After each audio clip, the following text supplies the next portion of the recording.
Buenas tardes, buenas noches, buenos días, buenos lo que sean para todos ustedes que están con nosotros. Muchísimas gracias por acompañarnos en esto que es el Rey va Desnudo en sus sesiones en vivo, que solíamos llamarlo en vivo y con todo, pero el éxito escaso del nombre pues ha hecho que lo reconsideremos. Pero bueno, si quieren se llama en vivo y con todo. Y pues aquí lo que hacemos es invitar a pensar, decir cosas que no le gustan a la gente, hacer preguntas que a la gente tampoco le gustan y dar respuestas que menos le gustan a muchas personas, lo cual es bueno. Decía George Orwell que el periodismo, por lo menos en ciertos casos, es decir aquello que otros no quieren que se diga. Y es algo, no es porque no quieran que uno lo diga solamente, es porque no quieren que el público lo escuche, que el público se entere de cosas que se preferiría que se mantuvieran a escondidas. Generalmente esto se lo atribuimos al gobierno. El gobierno no quiere que te enteres, y es cierto, en muchas ocasiones así es. En otras ocasiones son las grandes empresas y a veces las pequeñas empresas incluso, ¿no? Ahora que ha habido en España un conflicto con la hostelería por las condiciones de trabajo aterradoras que tiene gran parte de la hostelería, que se entiende que sin esas condiciones de trabajo probablemente no sobrevivirían, pero es que hay que encontrar la forma en que sobrevivan sin explotar a los camareros de la manera en que los explotan. Pues también las pequeñas empresas, que son los hosteleros, se han molestado porque se cuenten ciertas cosas. Pero hay muchos intereses distintos que pueden desear que usted no se entere de algo. Hoy vamos a hablar de uno de ellos, por ejemplo, que es la misteriología, que es el negocio del misterio. Esta idea de, hay gente que se dice que es investigador del misterio, periodista del misterio, misterioso del misterio y misteriólogo, que se dedica pues a eso, a vender misterios, a convencerle a usted de que hay cosas misteriosísimas que, quién sabe de qué origen sean, y que claro, cuando uno les desvela los misterios, pues se quedan sin negocio. Hay mucha gente que no quiere que se digan ciertas cosas y lo que hay que hacer es decirlas, o por lo menos eso creo yo, y no cree usted. Por eso es que me invitan a la tele poco. Me invitan una vez, después de oírme dicen no vuelvas a invitar, porque es un cañón suelto, lo que se llama un cañón suelto en inglés. Se supone que los cañones en los barcos van amarrados para que disparen por su portalón, están atados con una cuerda que cuando disparan reculan, pero luego regresan a su posición y ahí los vuelves a cargar y vuelves a disparar en tu hermosa batalla naval. Y un cañón suelto es un cañón que se ha desatado y está con la mecha encendida, con pólvora y bola dentro del cañón, pero que no sabes para dónde va a disparar. Y el hecho de que yo no sea predecible en muchas cosas hace que no me inviten tanto para la tele. Pero lo bueno de esto es que me da exactamente igual. ¿Qué tenemos hoy? Tenemos un montón de cosas. Bueno, para empezar, por supuesto, tengo que decirles que esto es gratis, pero si ustedes nos quieren apoyar, pueden hacerlo, por supuesto, a través de PayPal y de Patreon, donde pues seguimos tratando de mejorar un poco la situación. Ha bajado, y yo entiendo que la crisis económica es para todos y no solo para los pobres. Y han bajado las aportaciones de Patreon y estamos un poco peleando por allí. Pero si quieren hacerlo, si no quieren hacerlo, me basta con que se suscriban. Me basta con que le den me gusta a los vídeos que les gusten, no a todos. Y me basta con que recomienden. La regla para recomendar, muchos ya la conocen, es la siguiente. Si les gusta lo que hago en el canal, me recomiendan con sus amigos para que disfruten lo que les parece que está bien en el canal. Si no les gusta lo que hago en el canal, me recomiendan con sus enemigos para que sus enemigos la pasen mal viéndome. Ese es más o menos la mecánica. El chiste es que recomienden lo más posible el canal porque nos va a beneficiar a todos. El día de ayer publicamos, por cierto, este bonito video sobre Santos. Otra vez, la semana pasada hablaba yo de cuando uno no sabe qué va a pasar en YouTube. Y en este caso yo no me imaginé. Tenemos 13,000 visitas hasta este momento en 24 horas. Porque además lo estrené a las 7:30 porque tengo una cantidad enorme de trabajo, entonces ya no podía yo editar, estaba yo agotado, tuve que entregar un trabajo, una vez después de entregar el trabajo acabé de editar y para cuando YouTube lo cargó y lo procesó, porque tiene que procesarlo en baja definición, luego en alta definición, mientras hace la revisión de que no haya cosas allí de copyright o que esté yo promoviendo alguna cosa horrorosa e inadecuada, el tiempo de revisión que se llama, pues para entonces eran las 7:30 de la noche. Y aún así, en menos de 24 horas tenemos, pues, decíamos, más de 13,000, hasta alrededor de 13,000 visualizaciones, no lo tengo claro en este momento, pero es muchísimo, muchísimas gracias. Sobre todo porque cuesta mucho trabajo hacer esos vídeos, es mucha investigación, en ellos sí escribo guión, en ellos la ilustración pues, está muy pensada, muy trabajada, lo cual quiere decir horas y horas de búsqueda de material gráfico en internet para encontrar material gráfico que no esté sujeto a derechos de autor, porque si no me pueden cerrar el canal sí, si cometo alguna tropelía enorme, pero si no pueden simplemente bloquear el vídeo. Entonces no se trata de eso, no uso música con derechos de autor, pagamos un servicio de música royalty free o libre de regalías, y todas las ilustraciones que utilizo son generalmente sacadas de Wikimedia Commons o de sitios de licencia Creative Commons. Y ¿qué más? Pues bueno, vamos a dedicar unos segundos porque me interesó algo de lo que decían hoy en el chat, y vamos a empezar por allí, como ya va siendo costumbre que lo hacemos. Luego paso demasiado tiempo haciendo el chat, luego no me da tiempo para todo lo que tengo que decir, pero bueno. Lo primero dice: buenas tardes, Mauricio, ¿qué le parece la propuesta de paz presentada por Elon Musk para el conflicto en Ucrania? Vamos a hablar de la propuesta de Elon Musk junto con la propuesta de López Obrador, que son primas hermanas, un poco más tarde. Dice Eduardo Irigoyen que hoy en la madrugada la Cámara de Diputados de Uruguay dio media sanción del proyecto de ley de eutanasia. Los diputados son 99, ahora va al Senado. Sí, alguien más me lo pasó, Prates creo, sí. Sebastián Prates me lo pasó y con un comentario de un curita uruguayo sobre la cultura de la muerte. Entonces yo le comenté al cura si él prefería la cultura del dolor, del sufrimiento, de la desesperación, de la angustia y del horror, y no me contestó, no sé por qué. No, la gente es así, ¿no? Tú eres muy amable, les contestas en Twitter, oye, lanzaste un tweet, seguramente quieres que la gente participe, que te conteste. Entonces yo le contesté a este señor de sotana, y no, parece que no me quiso contestar. Estoy viendo a ver si me contesta, pero no, porque sí, y fíjate, no fue Prates, fue Jonathan Núñez el que me pasó. La Iglesia Reaccionaria ante la Ley de Eutanasia en Uruguay. Él decía: un claro retroceso en el reconocimiento de la dignidad de toda vida humana. Acaba de votar la mayoría de los diputados. Avanza la cultura del descarte y la muerte. Y a ello yo le contesté muy amablemente: contra la cultura del dolor, la tortura, el sufrimiento y el horror. ¿Por qué? Si tú has visto morir una persona entre horrendos dolores,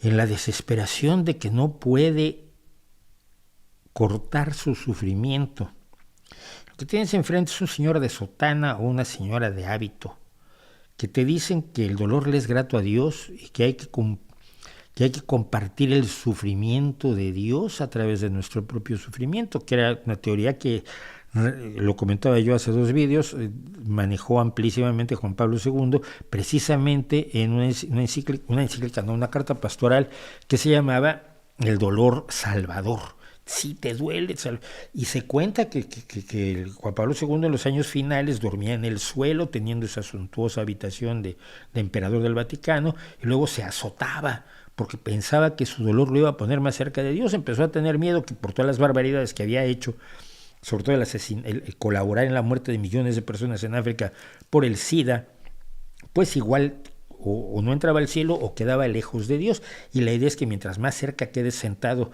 de Dios en la corte celestial, pues mejor vas a vivir el resto de tu vida. Esa es la teoría de Juan Pablo II. Y cuando tienes a alguien que le dice eso, alguien que está en una agonía feroz,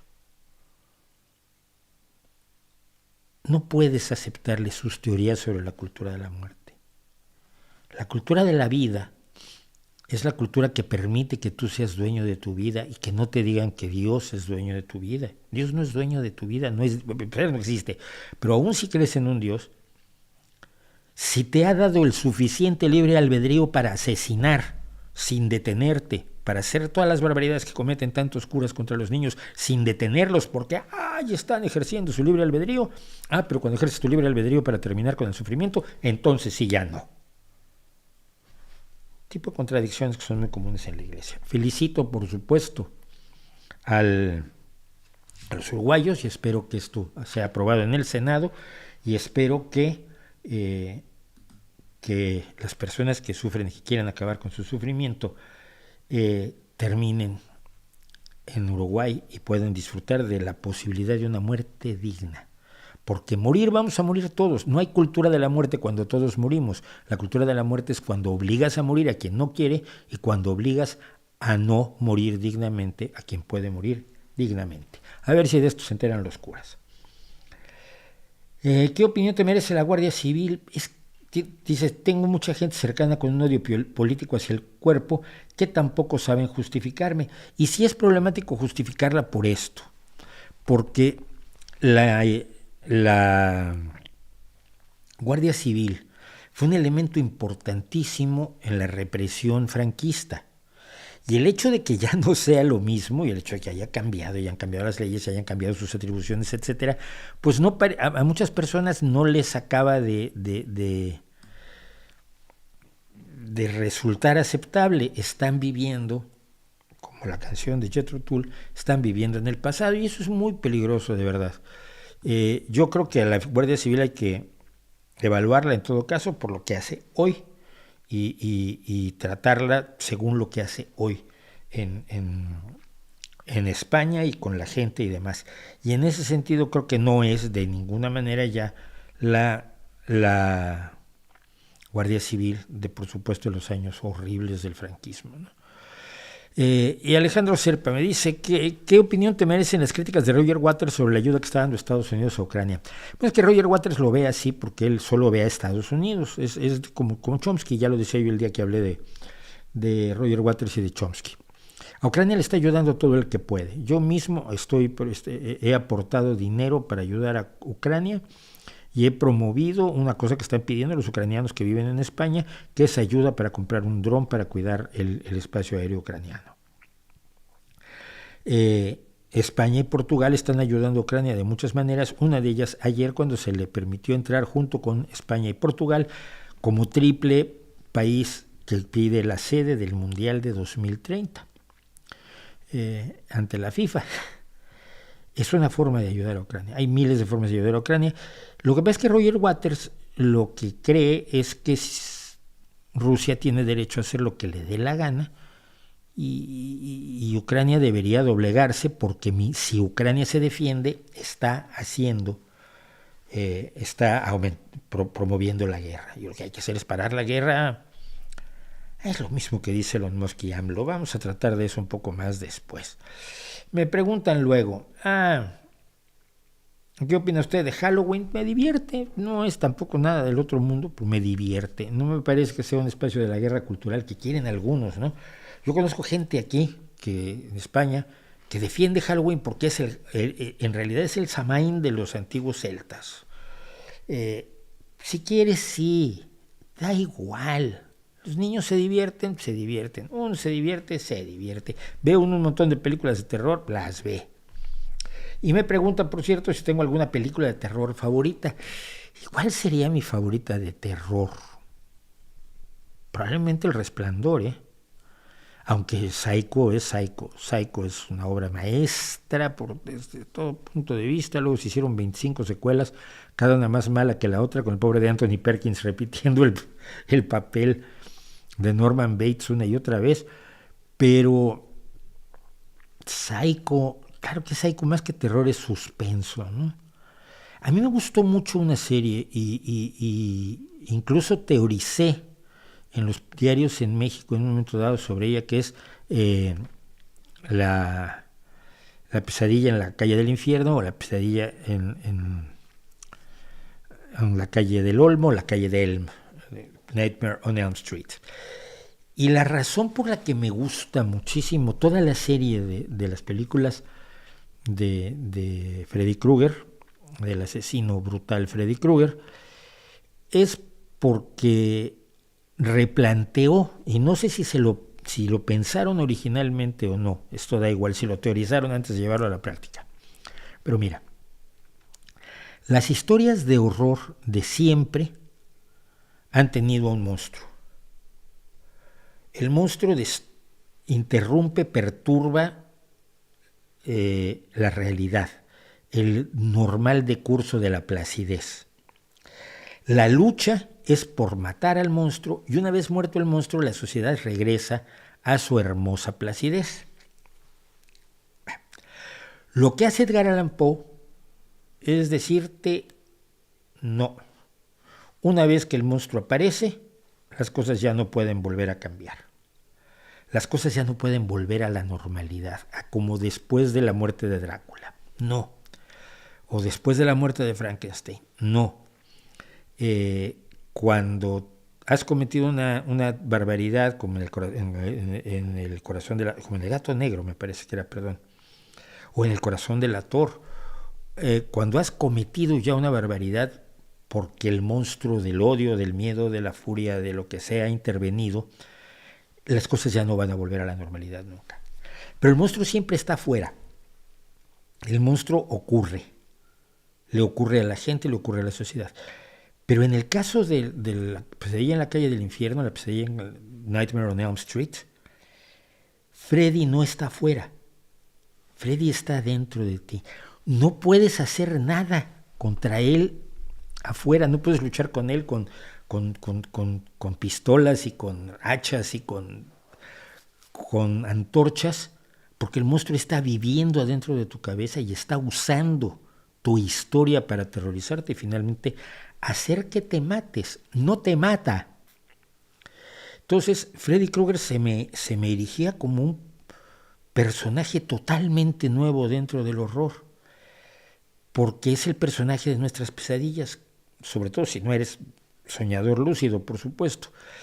En las pesadillas le tememos a algo y no podemos huir, pero tampoco podemos enfrentarlo porque está dentro de nuestra propia cabeza. Entonces, esa idea de que al monstruo no se le puede atacar como se mata a Drácula con una estaca en el corazón, o a Frankenstein lanzándolo, ¿no? Finalmente lanzándolo al Ártico, pero lo sacas de la sociedad donde se desarrolló, la sociedad londinense donde nace, me pareció siempre enormemente original y enormemente rico en cuanto a posibilidades, y creo que las sucesivas historias, a diferencia de Psycho, las sucesivas historias de Nightmare on Elm Street exploraron bien el tema del monstruo interior, sobre todo en la segunda recuerdo, porque la segunda es donde están, es una especie de psiquiátrico de jóvenes, donde Freddy Krueger los va atacando uno por uno en sus debilidades personales e individuales. No es un monstruo como Jason Voorhees, el de Viernes 13, que va y mata. No. Freddy Krueger juega con tus debilidades, con tus vulnerabilidades, con tus miedos, con tu historia, para provocar tu muerte. A mí me pareció enormemente original y mucho más terrorífico que Jason Voorhees. Porque si yo traigo una escopeta, Jason Voorhees no tiene una oportunidad conmigo. O Mike, el de Halloween. No me acuerdo cómo se apellidaba Mike. Pero, es decir, son dos tipos que yo tengo una escopeta, les hago un agujero de este tamaño, se acabó. Pero no lo puedo hacer con Freddy Krueger. Entonces, por eso quizás es una de mis favoritas del terror. Ángel González me dice, y esto no sé si sería, bueno, ya que lo está poniendo público, voy a tratar de responder lo más rápidamente posible. Dice, tengo 15 años, me encantan sus vídeos, tiene argumentos realmente sólidos, gracias. Creo que tengo la duda de qué es lo que piensa usted sobre los padres que pegan a sus hijos. Y dicen que es por su bien, ya que mi madre nos pegaba de maneras variopintas y nunca sentí que me ayudara. Mis hermanas han sido las más afectadas, yo por suerte salí de ahí ya que me reprimían y castigaban por dar mi opinión sobre religión. Mi hermana mayor escucha voces y ve cosas y mi madre solo le dice que rece y se le metió en la cabeza que tiene el poder de hablar con espíritus. Muchas veces he pensado en denunciar, pero mi abuela dice que no haga tonterías. No te voy a recomendar nada muy concreto, pero sí te voy a dar mi opinión sobre los padres que pegan a sus hijos. A mí me golpearon cuando era pequeño. y era aterrador. Mi madre era pequeñita además, pero feroz. Y me daba con enorme alegría, nunca para lastimarme, pero como no tenía otra cosa, otra forma de abordar una serie de cosas, de gestionar una serie de cosas, y además lo hacía con cabreo. Es decir, se estaba vengando del mundo a la hora de... Y es lo que le suele pasar a los padres. Un manazo bien en un momento dado quizás podría ser aceptable si se hace fríamente y se hace pensando en que el niño relacione consecuencias con una acción determinada, que es como cuando metes la mano en el fuego y te quemas. Pero eso se ve pocas veces. Yo me meto en la calle cuando veo padres o abuelos, hace poco fue una abuela, golpeando o aterrorizando a sus hijos. Yo me meto, porque lo que están haciendo es ilegal, porque tu hijo no es tu propiedad, porque tu hijo es tu hijo, pero tiene derechos, y entre ellos está el que no le pegues. Soy enorme enemigo de golpear a los niños, porque no sirve, porque aterroriza, porque no educa. Y se ha demostrado que no educa, no es mi opinión, porque yo estoy aquí frente a una cámara y me atrevo a decirlo, no. Es que los psicólogos te pueden explicar amplísimamente por qué los castigos físicos no son una forma pedagógica eficaz, porque si lo fueran, dices tú, pues mírate, sufre un rato, pero luego ya aprendí un montón de cosas. Esta idea de la letra con sangre entra, esta idea de que a los niños había que domarlos porque eran pequeñas bestias, pues pertenece a un pasado que deberíamos dejar completamente atrás. Si alguien, yo no te voy a recomendar nada, solo te digo, si alguien oye voces y ve cosas, debe ser valorada por un profesional de la salud mental. Solo por ver si habla con los espíritus o tiene otro problema que se pueda resolver muy fácilmente con una pastilla diaria. Entonces, pero ese tipo de problemas avanzan y mientras más rápido se corten es mejor. No solo es mejor para la familia, que sería lo secundario, es mejor para la persona que lo sufre, o por lo menos eso me dicen los expertos en salud mental. ¿Usted cree que la pena de muerte ayuda a disminuir la delincuencia? No importa lo que yo crea. Lo que yo crea es totalmente irrelevante. Y es que esto no es cosa de opiniones, como el caso de golpear a los hijos. Creemos que es cosa de opiniones o de argumentaciones. No, es cosa de datos, de pruebas, de información sólida. Te voy a decir lo siguiente. A lo largo de toda la historia de la humanidad ha habido pena de muerte y no ha reducido la delincuencia. El país que más mata es China y después Irán y después, no me acuerdo cuál era el otro. Estados Unidos ya mata poco. Ninguna de esas sociedades ha experimentado una disminución en la delincuencia por tener la pena de muerte. La pena de muerte no disuade. El que delinque siempre cree que a él no le va a tocar ser detenido, ser arrestado, ser enjuiciado, ser condenado, ser sentenciado, ser condenado y que la sentencia se lleve a cabo. O está en el momento en que dice, me da igual. Después el resto de su vida puede no darle igual, pero en ese momento le da igual. Si tuvieras un país en el que hay pena de muerte y no hay delincuencia, dirías, pues mira, sí, ahí está la respuesta. Eso no pasa. Estados Unidos tiene unos niveles de delincuencia y de criminalidad brutales por encima de todos los países de la organización de la OCDE, y sigue teniendo pena de muerte y a los asesinos y a los criminales les da exactamente igual. Mucho menos delincuencia de la que hay en España, en Suiza, Francia o en Alemania, donde no hay pena de muerte. ¿Por qué será?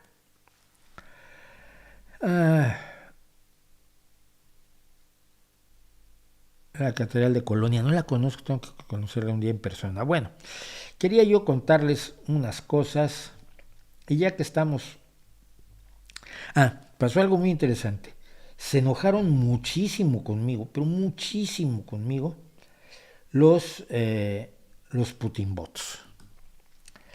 Los Putin bots se molestaron porque puse fragmentos de la televisión rusa. Entonces, en los fragmentos de la televisión rusa dicen que yo soy un malvado, yo dije, yo solamente mostré el tipo de manipulación que se da en la televisión rusa, que en la televisión oficial. Todo lo que he pasado pertenece a la televisión estatal rusa, Rossiya One, Rusia 1, Rossiya, no me acuerdo qué, Sva es 2, no me acuerdo cómo se dice uno en ruso, no sé ruso, pero es que tenía un amigo que a sus hijas gemelas les puso 1 y 2 en ruso como segundo nombre, y la segunda era Sva. Pero bueno, les pareció muy mal que mostrara yo cómo manipula la televisión rusa, porque luego quieren equiparar lo que hace la prensa en otros países, le llaman Occidente, así por meterlos a todos en la misma, en el mismo paquete, quieren equiparar la información que da la prensa fuera de Rusia, la prensa de países democráticos, la prensa donde hay libertades formales, a la propaganda rusa. Y siempre te dicen lo mismo, claro, pero es que Estados Unidos manipula. Cuando hace la guerra no te deja que sepas cosas. Oye, ¿tú cómo te enteraste de las atrocidades de Vietnam? ¿Cómo te enteraste de la matanza de My Lai, por ejemplo? Algunos la recordarán. Fue una matanza importante en una aldea vietnamita que tuvo una enorme repercusión en Estados Unidos. ¿Tú cómo te enteraste de lo horrible que fue la intervención estadounidense en Vietnam? De las atrocidades que cometían los soldados, del lanzamiento de napalm, del fusilamiento de aldeanos comunes y corrientes que los chavales que iban de Estados Unidos no sabían si eran Vietcongs o eran qué, y entonces aprovechaban, los mataban a todos, hasta llegar a aquel famoso sargento que un día explicó que para salvar una aldea había sido necesario destruirla. Ese tipo de barbaridades, ¿cómo te enteraste? Porque había periodistas libres que estaban en Vietnam. Un ejemplo, el principal fue Walter Cronkite, que no me acuerdo, yo creo que ya murió Walter, pero Walter Cronkite fue un corresponsal de guerra que fue a la guerra, que fue a Vietnam y que contó lo que estaba pasando, y resultó que lo que estaba pasando era aterrador. No hay un ruso en Ucrania contando las barbaridades, los crímenes de guerra del gobierno ruso, del ejército ruso, perdón. ¿Por qué será? ¿Cómo te enteraste tú de las barbaridades en Irak? Y ojo, Irak fue el mayor intento de control de la prensa por parte de los Estados Unidos. Los periodistas que querían cubrir la guerra de Irak iban incrustados en las brigadas o en los grupos del ejército, en los destacamentos del ejército. Entonces el ejército controlaba hasta cierto punto lo que podían o no ver los periodistas incrustados, te digo, en las filas. Fue el intento de Bush por controlar efectivamente la información que salía de Irak, hasta que cayó Bagdad. Y cuando cayó Bagdad llegó la prensa de todo el mundo y se descubrieron las atrocidades, se descubrieron las barbaridades. Y lo curioso es esto, la misma gente que te dice que José Couso era un gran periodista absolutamente fiable y fue asesinado en Irak con un disparo de un tanque estadounidense, y se sabe quién era el tanquista. Se sabe quién era el tanquista porque otros periodistas lo descubrieron y ninguno de ellos era ruso. Te dicen que todos los periodistas están manipulando la realidad. Si todos los periodistas manipulan la realidad, entonces José Couso también, ¿o no? Manu Bravo, un gran periodista asturiano, acaba de romper relaciones con Público en España porque La Base, el podcast de Pablo Iglesias, Ina Finógenova y 3 o 4 más de su piara, están manipulando lo que pasa en Ucrania, cuando Manu Bravo ha estado meses en Ucrania y acaba de salir de regreso a Ucrania. El periodismo real no lo puedes equiparar a la propaganda rusa, pero la propaganda rusa o prorrusa o los Putin bots o los Putin zombies necesitan equiparar lo que hace la televisión rusa oficial, estatal y controlada con lo que hacen los periodistas y decir, no todo es propaganda igual de Occidente y de Rusia. No. Y mira, el gran golpe de la propaganda ucraniana, por cierto, ha sido el no mentir. Y mientras tú ves que la televisión rusa miente, ves que lo que sale de las fuentes ucranianas, todo es contrastable y todo es verdadero, todo es real. Si lo hacen por propaganda, si lo hacen por lo que sea, el hecho real es que en este momento podemos confiar bastante en que Ucrania no ha mentido. El gobierno ucraniano, el ejército ucraniano en sus partes, no ha mentido como miente Rusia. Dicho eso, ya que molesté a tantísima gente con todo eso, pues vamos a molestarlos. Y para ello quiero empezar a... Esperen que tengo que quitar yo... tengo que quitar yo de aquí el audio porque me estoy volviendo loco. Bien, si es que tengo el audio de donde estoy reproduciendo en YouTube para... Bueno. Vamos a ver esta que fue un discurso en la Plaza Roja de Moscú el día poco antes de que Vladimir Putin, minutos antes de que Vladimir Putin declarara que Luhansk, Donetsk, Kharkiv y Gerson eran ahora territorio ruso, que es como si yo decido que mañana la luna es mía a todo esto.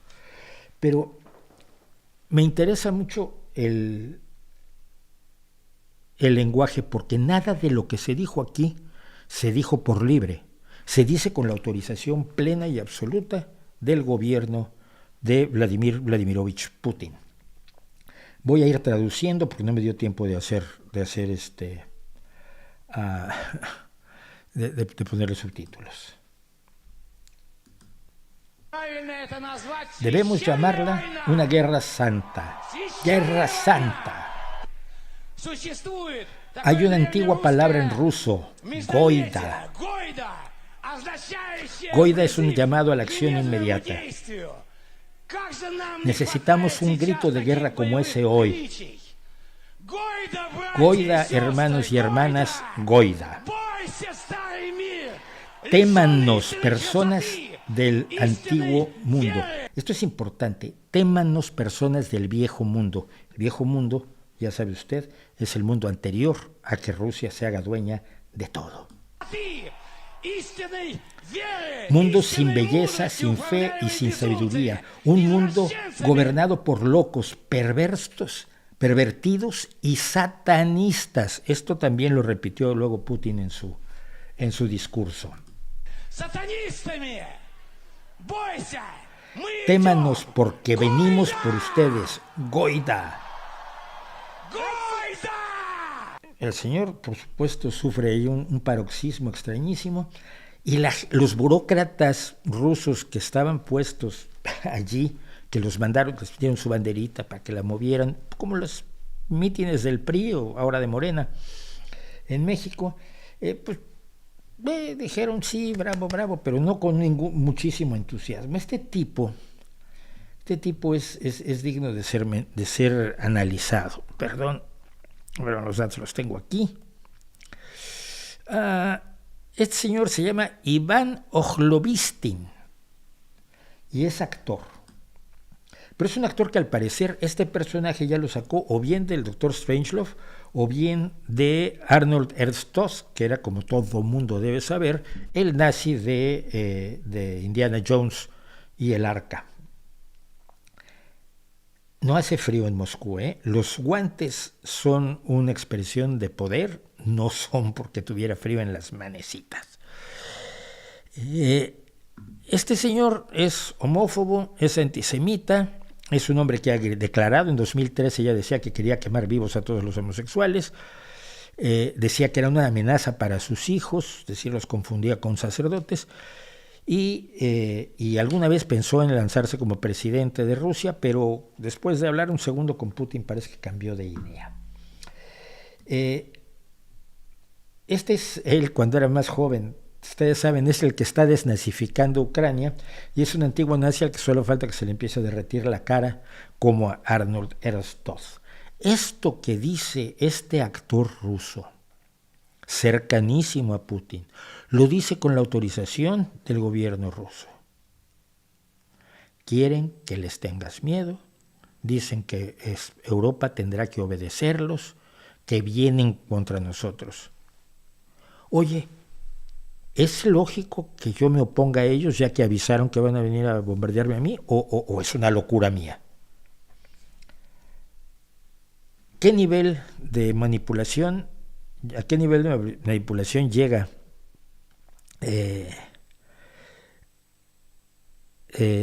la televisión rusa? Perdón, es que estoy buscando el nombre. Margarita, no me acuerdo, no encuentro el nombre completo de esta señora, que es la directora de Russia Today. Russia Today es este canal que estaba hecho para que Rusia promoviera su propaganda por todo el mundo en distintos idiomas, donde ha trabajado también gente como Roger Waters, incluso, bueno, no ha trabajado, pero lo entrevistan seguido, donde trabajaba Ina Finogenova, y esto es lo que dice la directora de Russia Today. Queremos ser como ellos dentro de 5 años. Ella estaba diciendo que lo que está haciendo el mundo es tratar de colonizar Rusia, cosa que yo no he oído en ningún lado, de verdad. Y que los quieren hacer como ellos. Y entonces ella pregunta, ¿queremos ser como ellos dentro de 5 años? Ojo. No, por supuesto que no queremos serlo. Está prohibida la lactancia materna allí. A mis hijos no se les permitiría llamarme mamá. Si me llaman mamá me los van a quitar. Realmente está ocurriendo. No es ningún tipo de propaganda. Está ocurriendo en todos lados, en muchos lugares. ¿Eso es lo que queremos? No, no queremos eso. Te desafío a cualquiera que en algún medio medianamente serio alguien esté soltando mentiras así sobre Rusia. En Rusia comen perros crudos. No, sabemos que no. Que los gobiernos europeos son satanistas, pues tampoco. Y ciertamente, yo ayer precisamente estuve traduciendo un montón de cosas para una campaña de promoción de leche materna, de la lactancia materna en los Estados Unidos. La lactancia materna se promueve, pues usted lo sabe. Bueno, pues ella dice que no, que está prohibida. Y que si un niño te dice mamá o papá, te lo quitan. Es la directora de un canal oficial ruso que se dedicaba, porque ha sido bloqueado en muchos lugares, a contar este tipo de milongas en sus respectivos idiomas. Luke, from your point of view, in terms of... Porque ahí vamos a entrar luego en otra cosa.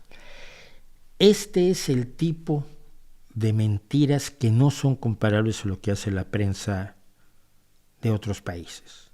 Yo estoy hasta el moño de que me digan que los periodistas que yo conozco, que los corresponsales de guerra que se van a jugar la vida, son personas que dicen lo que les mandan. Y creo que queda clarísimo que no es así. Y mi homenaje a gente como Manu Bravo que se le está jugando.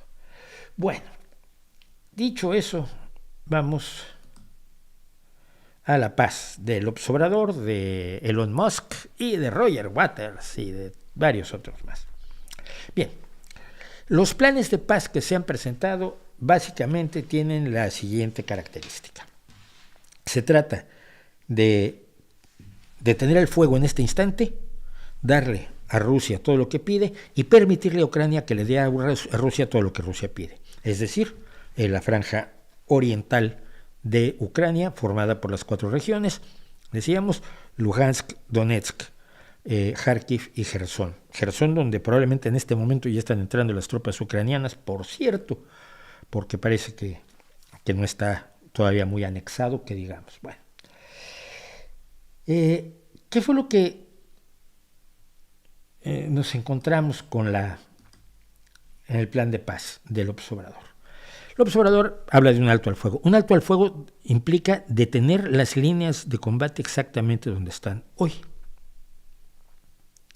lo cual es beneficioso para Rusia, evidentemente porque se ha anexionado unos territorios que pertenecen a Ucrania. Pese a que Rusia es signataria de la Carta de las Naciones Unidas, donde todos los países se comprometen a respetar las fronteras de sus vecinos. Es una forma de evitar que se sigan haciendo las anexiones territoriales que ocurrieron en el pasado. Tú sabes, todo el mundo trata de vivir y de ser un poco mejor que los bestias del pasado. Por eso tampoco decapitamos a la gente en plazas públicas como se hacía antes. Tengo que ver y tengo que leer cosas como la defensa que hace Pedro Miguel del plan de paz de López Obrador, diciendo que en la circunstancia actual las contradicciones solo pueden ser resueltas por la aniquilación catastrófica de una de las partes. La aniquilación catastrófica de Rusia. ¿Tú crees que Ucrania puede aniquilar catastróficamente a Rusia? No, en realidad solo Rusia puede aniquilar catastróficamente a Ucrania si en un momento de enloquecimiento Vladimir Putin decide atacar con un arma estratégica a Kiev. Estás igualando, Pedrito amigo, ex compañero, hoy morenista arrastrado, estás comparando a Rusia, que puede aniquilar, con Ucrania, que se está defendiendo.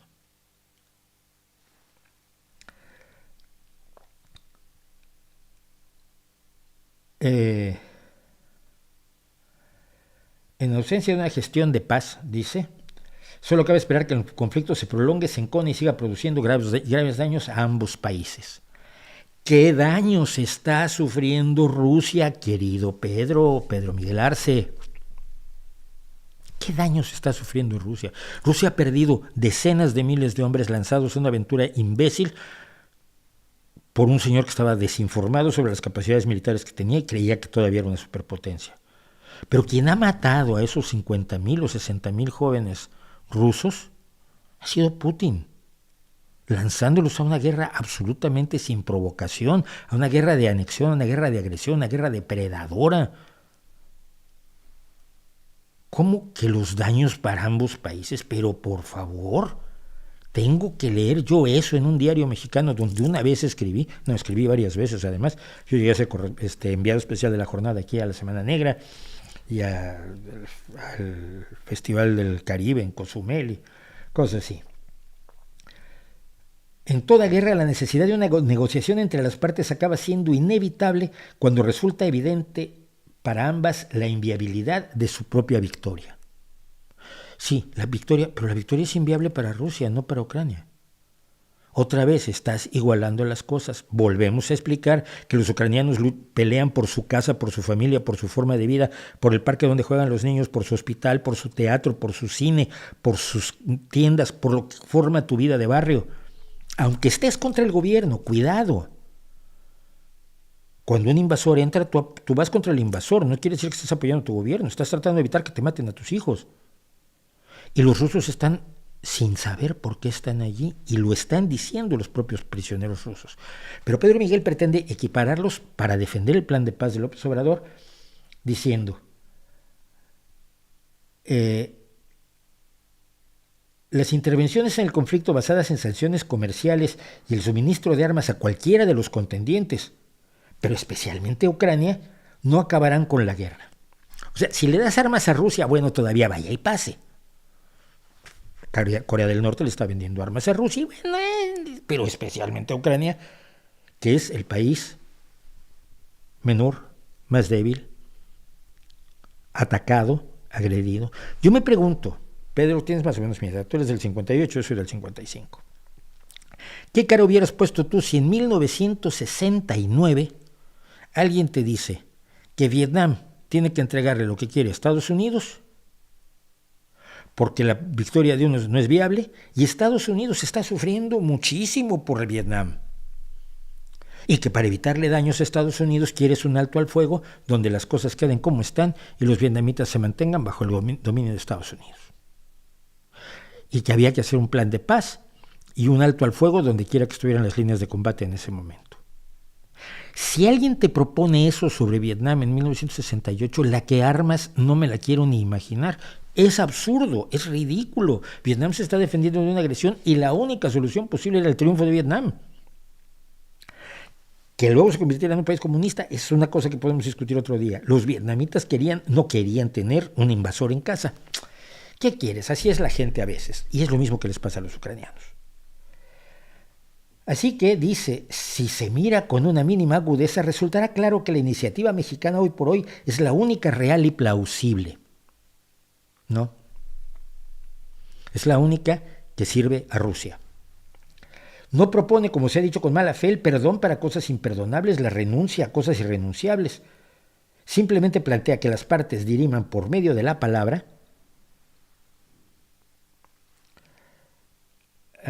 sin premura ni presiones y con ayuda de una mediación equidistante de un tirano como Modi, de un fanático religioso como el Papa Francisco y del pobre de Antonio Guterres al que metieron allí sin que lo hubiera pedido. Todo lo que actualmente están dirimiendo a cañonazos. Esto requiere esta reunión de paz tan bonita que se plantea Pedro Miguel, pero que no le hubiera planteado a Vietnam. Y hubo negociaciones de paz entre Vietnam y los Estados Unidos en París durante todos los años de la guerra. Pero nadie se le ocurría pedir un alto al fuego para permitir que Estados Unidos fortaleciera sus posiciones como invasor. Requiere un alto al fuego en las condiciones actuales. El plan de Elon Musk es el mismo.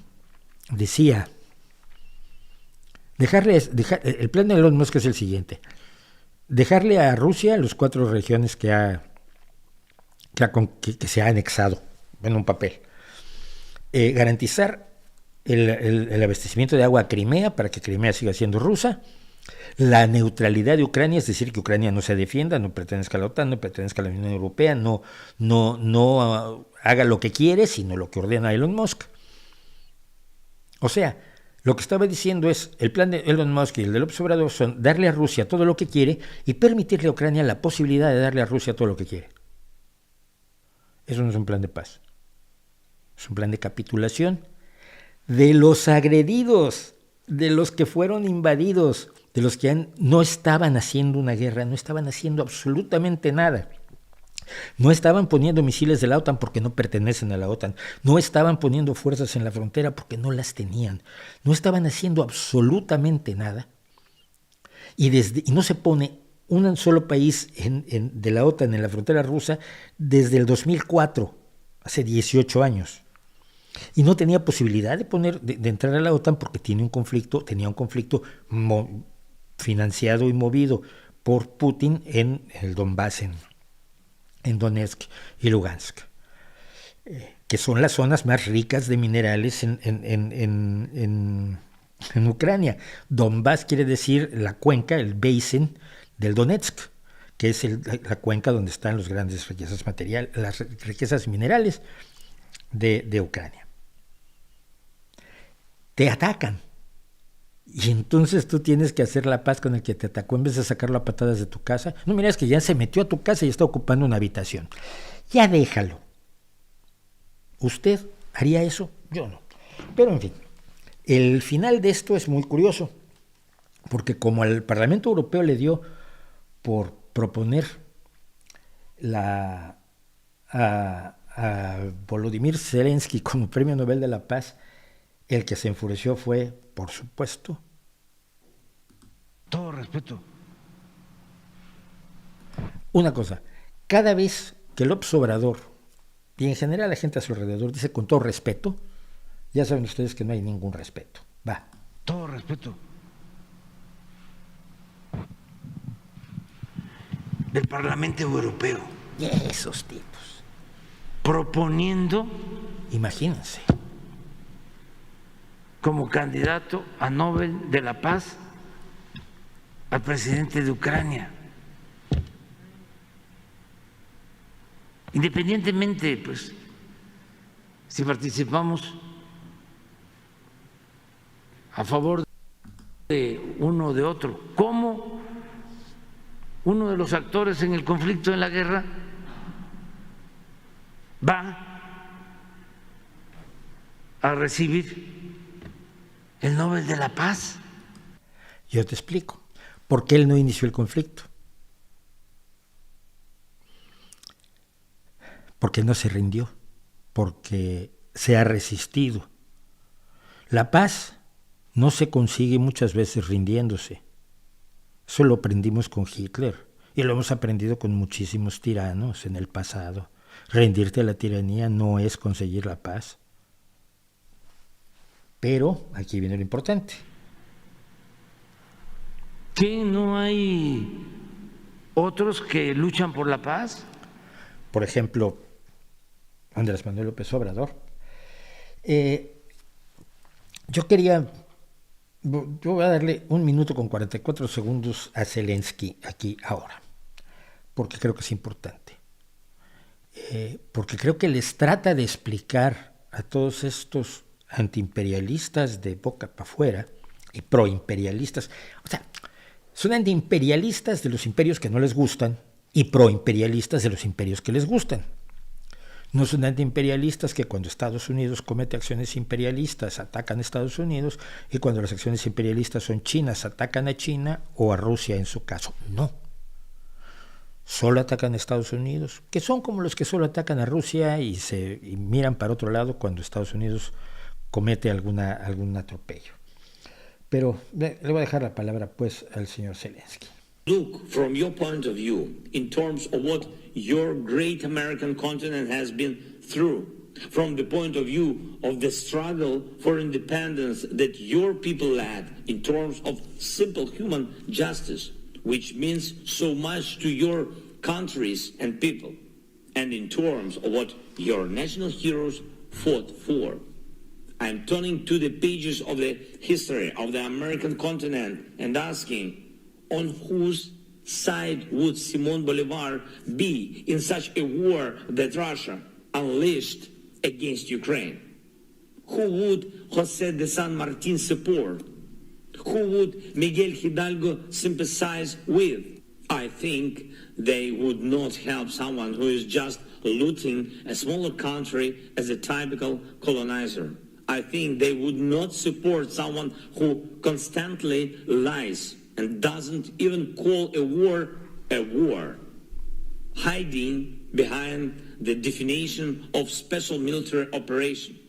I think they would not sympathize with someone who deliberately puts different countries on the brink of starvation through an official food crisis, who drives people into poverty through price and energy crisis, both artificial, and who is so mean that he makes war against civilians, destroying all the foundations of normal social life using rockets and artillery against residential buildings, hospitals, schools, churches. Creo que es claro, ¿no? Porque quien está destruyendo a otro país es Rusia. Puedo estar en desacuerdo políticamente en muchas cosas con Volodymyr Zelensky. Y puedo señalar que hay actos de corrupción en los gobiernos ucranianos que son feroces, pero el hecho de que un país tenga un gobierno corrupto no justifica que otro país venga y lo invada y empiece a matar a su gente, a sus civiles, y les destruya su infraestructura civil. Imagínate que Estados Unidos dijera que invade México porque México es corrupto. Eso ya no le gustaría a gente como Pedro Miguel. Bueno, con eso yo creo que ya me metí en suficientes líos, pero igual luego hablo más de las aldeas Potemkin, que son un caso interesantísimo porque creo que explica mucho de la realidad rusa. Pero, para no quedarnos en eso, hoy vamos a tratar de cambiar un poco de tema y vamos a hacer esto que me parece lo más interesante.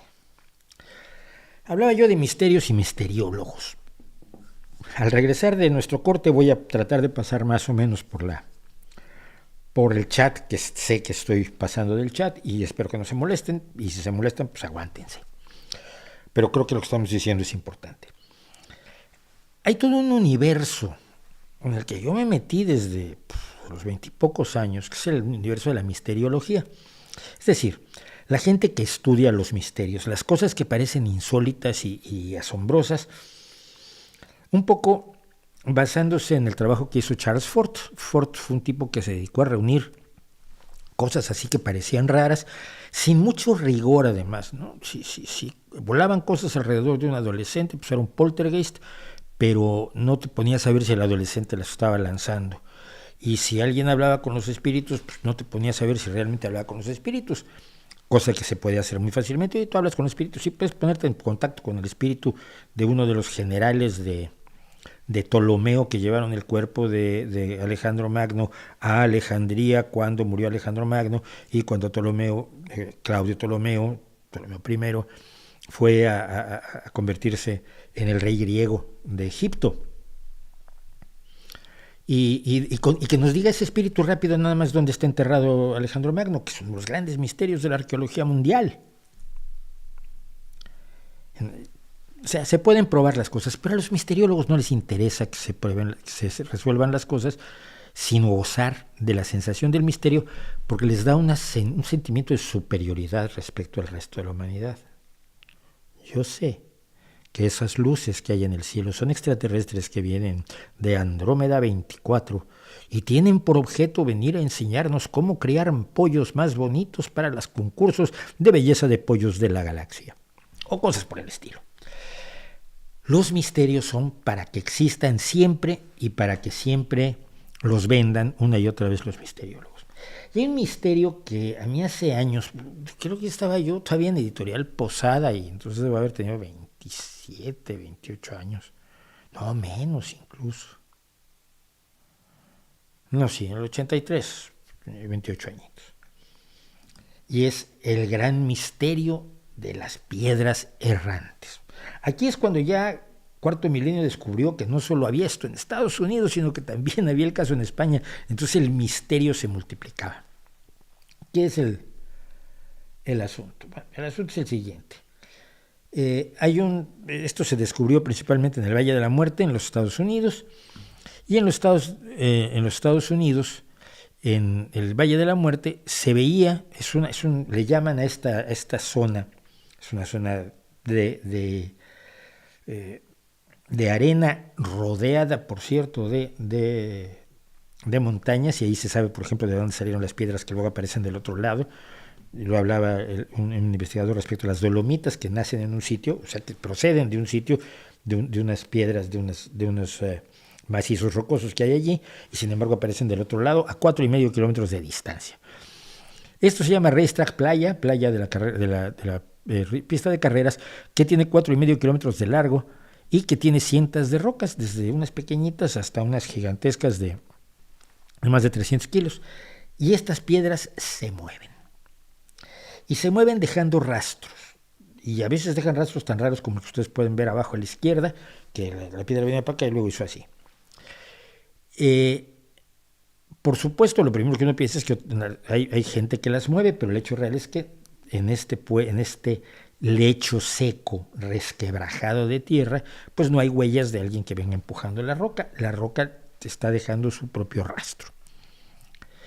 Yo oí en mi juventud una enorme cantidad de teorías, a cual más delirante, sobre los campos magnéticos de la Tierra. No, pues que la Tierra tiene un campo magnético y estas rocas pues no son magnéticas. No, pero es que el magnetismo puede tener influjos psíquicos.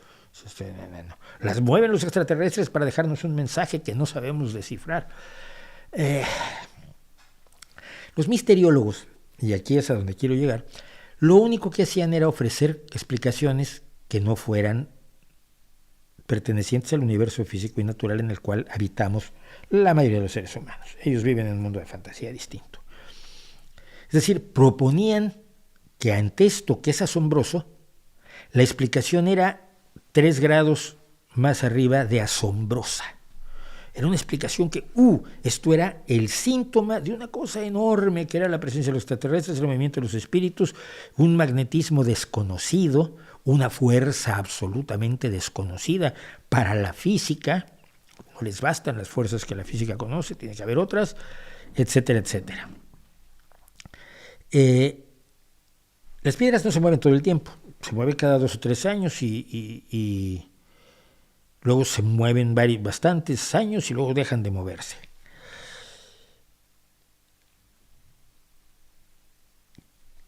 Hasta hace unos años, los investigadores misteriológicos que iban a Racetrack Valley, lo que hacían era mirar fijamente las piedras, mirar los rastros que dejaban las piedras y decir, esto es inexplicable, vamos a escribir un libro.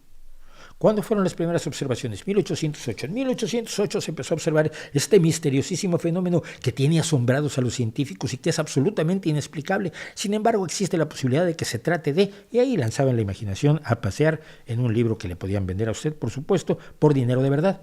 La fantasía es así. Y está muy bien cuando usted hace novelas de fantasía, pero cuando las vende como realidad ya no está tan bien porque se llama estafar al prójimo. Bueno, pues un grupo de investigadores, de verdad, finalmente decidieron abordar esto. ¿Qué hicieron? Bueno, pues lo que hace una persona que realmente investiga. Primero que nada, fueron a ponerles GPS a algunas piedras para avisar cuando se movían, porque si no puede estar 3 años ahí esperando a que se muevan.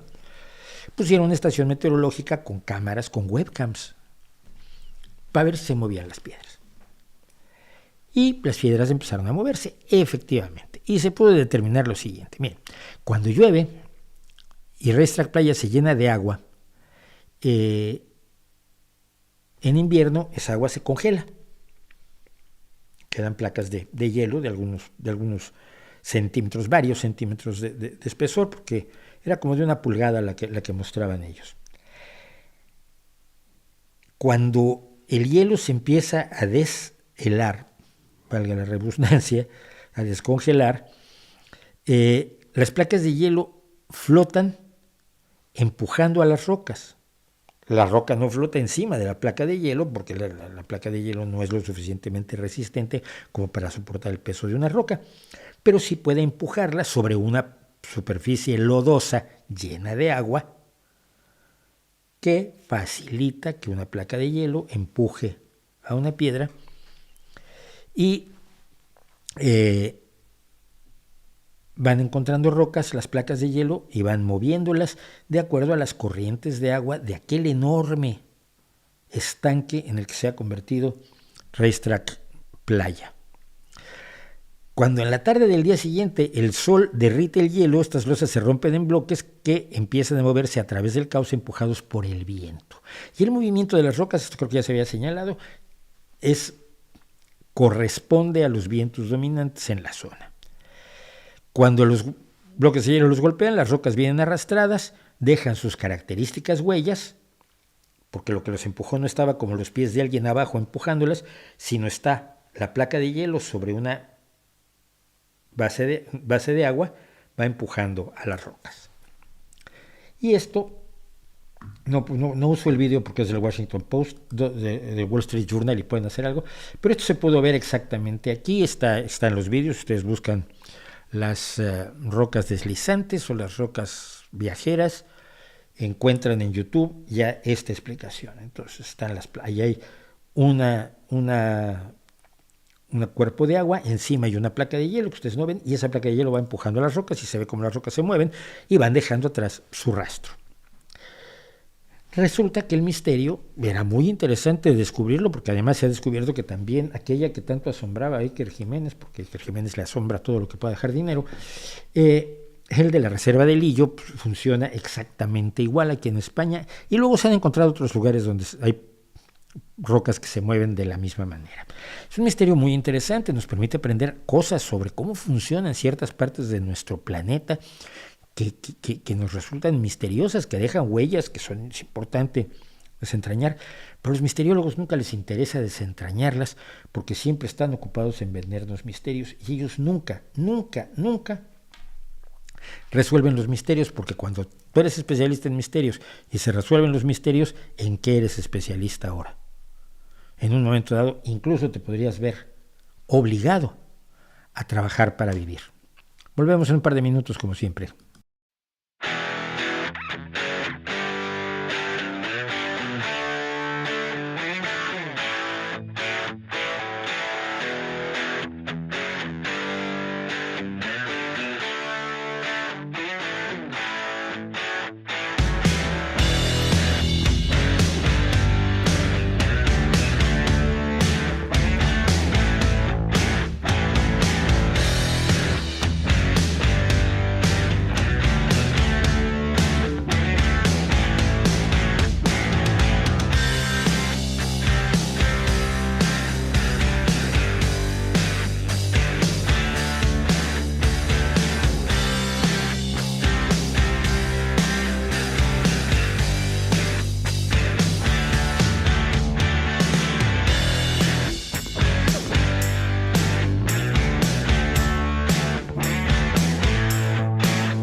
Bueno, pues estamos de regreso para lo bueno y para lo malo.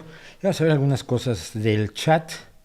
Nos vamos a ir media hora más otra vez hoy, de verdad, de verdad. Pero hay algunas cuestiones interesantes. Lo que no conteste yo ya, o no lo sé, o ya lo contesté en otro momento dado, para no leerlas todas y darle tiempo. Este es interesante. Oscar Álvarez nos pregunta: hola Mauricio, ¿cree que la invasión a Irak tenía cierta justificación tomando en cuenta la brutalidad del régimen de Saddam Hussein? No. Evidentemente era un régimen brutal, como hay multitud de regímenes brutales. La primera guerra del Golfo tenía una justificación internacional, que era la invasión de otro país, y punto. Que fue la invasión que realizó Saddam Hussein sobre Kuwait para apoderarse de sus campos petroleros, fundamentalmente. Pero el ataque a Irak con el pretexto del ataque terrorista del 11 de septiembre no tenía ninguna justificación. Había un grupo, y si buscas en mi blog, no que importe, lo cuento allí, o en El Retorno de los Charlatanes, ya no me acuerdo en cuál de los dos.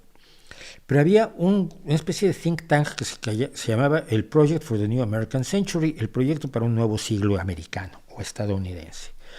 Y en ese estaba lo más conservador que había entonces que en Estados Unidos, que ahora parecen casi de izquierda, junto al neonazismo yanqui, pero los conservadores establecían la necesidad de invadir Irak para tener un nivel de dominio en el Medio Oriente, en Oriente Medio, cosa que era una locura desde el principio. Pues estaban obsesionados con Irak. Yo leí muchos de sus documentos. O sea, no se explica por qué esa obsesión por Irak, siendo que además se trata de una zona generalmente dominada por regímenes autoritarios. Y George Bush alguna vez dijo: es que quiso matar a mi papá. Recordemos que el presidente de Estados Unidos en ese momento era George Bush hijo, cuyo padre había hecho la primera guerra del Golfo junto con una coalición internacional para echar a Saddam Hussein de Kuwait. Y parece que estaba muy molesto Bush porque había tratado de matar a su papá, Saddam Hussein, y fue parte del asunto. Si todo gobierno autoritario es objeto de un ataque, de una invasión, estás creando un precedente enormemente peligroso. Yo no creo que así se deban resolver las cosas, creo que se pueden hacer. De hecho, estaba muy bajo control el régimen de Irak con el programa de armas de petróleo por alimentos, etcétera, y creo que se podía hacer mucho más de otras maneras que con una invasión que solamente disparó a las fuerzas extremistas. Esto no lo podía saber nadie, que las fuerzas extremistas islámicas se iban a ver aceleradas por la invasión estadounidense. Quizás un poco lo piensas y era previsible en cierto modo, pero no creo que lo fuera, y no creo que haya ese tipo de invasiones.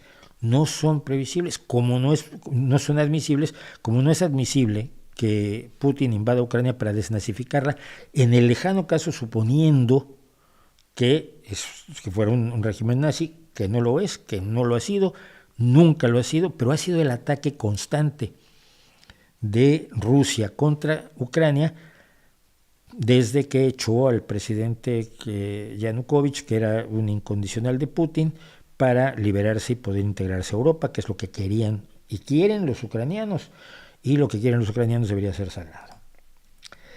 ¿Qué más dice? No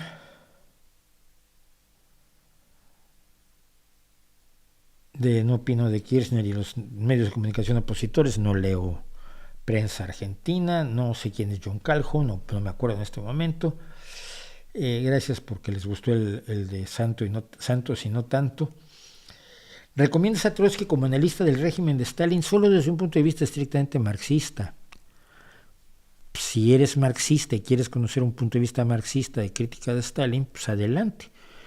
Pero por otro lado no, porque Trotsky, su marco de referencia siempre va a ser el mismo, va a ser el marco de referencia marxista, y por lo tanto pierde muchos elementos que creo que son importantes en el análisis de Stalin, ¿no? Soy estudioso del asesinato de Trotsky, eso no tiene nada que ver con mi simpatía o no simpatía por Trotsky.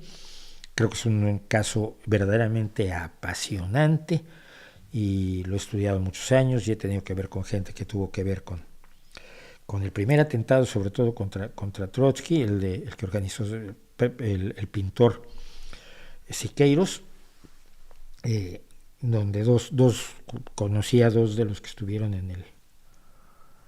en el comando que hizo el peor atentado de la historia de la humanidad. Entonces, pues eso nada más. No creo que Trotsky critica a Stalin desde ese punto de vista, desde el punto de vista marxista, y Trotsky, otra vez, sí, se nos ha planteado como un señor viejecito muy simpático de barbita, que se acostaba con Frida Kahlo y que criaba conejos, y así lo presentaba con cierta sorna mi amigo Leonardo Padura. Pero es el creador del Ejército Rojo, es el responsable del terror rojo de Lenin. No era una blanca palomita ni un señor así como todo lindo al que fueron, uy, pobrecito. No era así. Trotsky era un tipo tremendamente duro, tremendamente despiadado, tremendamente violento y tremendamente brutal, como era la costumbre en aquel momento. ¿Dónde puedo consultar tus listas de música? Te busqué en Spotify, me salieron varios podcasts. ¿Quiero escuchar la de Punk Celta? Pues que ahí la tengo entre mis listas, está la de Punk Celta, pero si no, haz esto, busca Celtic Punk como lista, y ahí hay una lista que he estado oyendo últimamente, por cierto. Yo oigo mucho Punk Celta para trabajar porque me prende. No oigo folk, no oigo bluegrass, no oigo música irlandesa así guay, sino cuando tengo que trabajar y estar tecleando durísimo una traducción o algo por el estilo, o haciendo el artículo o el guión del vídeo de los miércoles, escucho muchísimo Punk Celta.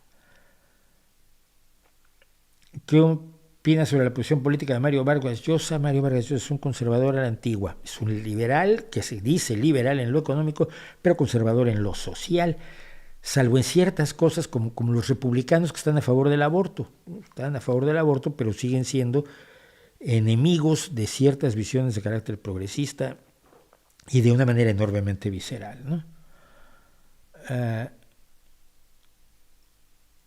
¿Hay países que no están listos para la democracia? No, eso es un cuento. Visto así, ningún país está listo para la democracia.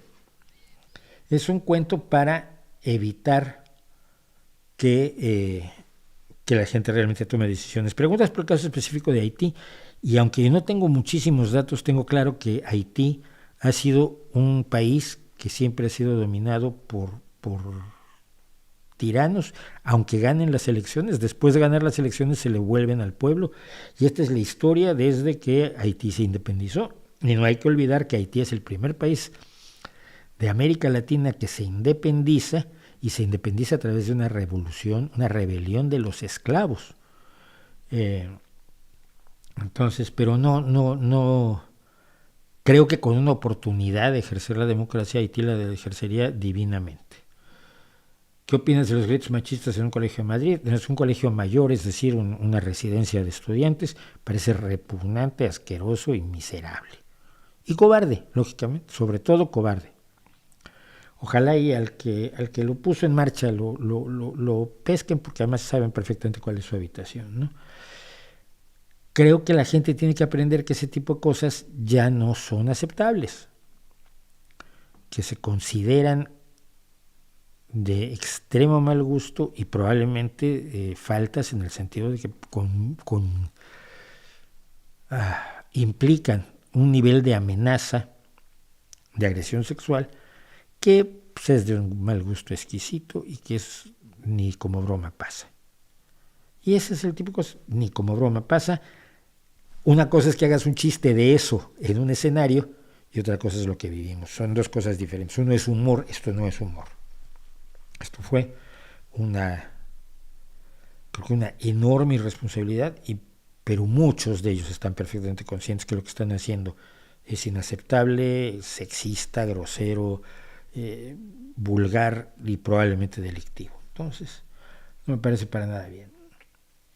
No conozco quién es Nicolás Moraz. No sé bien cómo está el caso en el Reino Unido. La verdad es que Liz Truss me aburre. Y gracias a Rocío Sánchez por el superchat, muy amable. Somos 258 ahora, mira. Desde Santa María, muchas gracias. ¿Qué opina de Extremoduro? Casi no los he oído, no. La reacción de los presidentes de Castilla-La Mancha y Valencia del PSOE bajando impuestos el tiempo que el gobierno de Sánchez los sube, ¿no cree que genera poca credibilidad al partido en este tema? No, ¿por qué? Ellos están bajando los impuestos a las clases, a las rentas más bajas. El aumento que está haciendo a nivel nacional es a las rentas más altas. Sí. Toda la idea del Partido Socialista es que las personas de rentas bajas paguen menos impuestos que las personas de rentas altas. Se llama fiscalidad progresiva y la vino inventando. Ahora no me acuerdo quién. Un pensador ilustrado. Tom Paine es uno de los inventores de la idea de la fiscalidad progresiva y la fiscalidad redistributiva. Y yo creo que no se contradicen, ¿no? Malo lo que hace Madrid, que es aumentarle los impuestos a los de rentas más bajas y quitarles impuestos a los ricos, que es también lo que quería hacer Liz Truss, por cierto, en Gran Bretaña, y decidió que mejor no lo hacía porque se le echaba la bronca encima. Has preguntado varias veces cuál es el futuro de las religiones en América. Sé leer, pero como no lo sé, no te voy a responder y ya no tienes por qué volver a preguntar. Muchas gracias. La del psiquiátrico es la tercera. Bien, yo pensé que era la segunda de Nightmare on Elm Street. Gracias por lo de Polifia, ya a ver si la oigo. ¿Qué opinas sobre la posibilidad de que Estados Unidos sea un país en vías de desarrollo en poco tiempo? Me parece insostenible. No hay ningún indicio al respecto.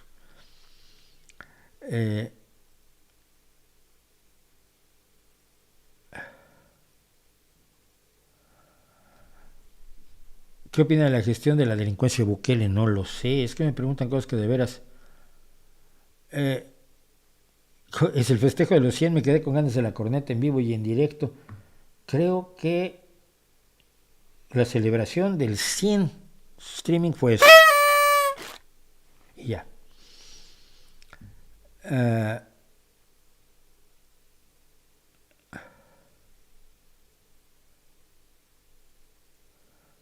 Murió el poeta David Huerta. ¿Qué opinión le merece? Ninguna.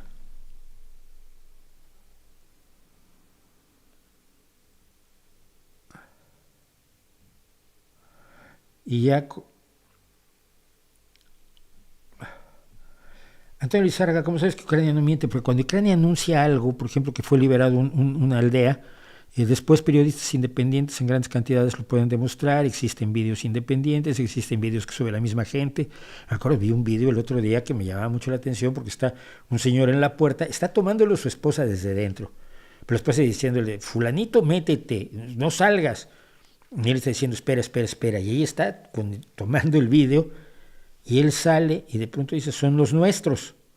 Entonces ella sale con el móvil, y ve que efectivamente sus soldados son los que han liberado la aldea.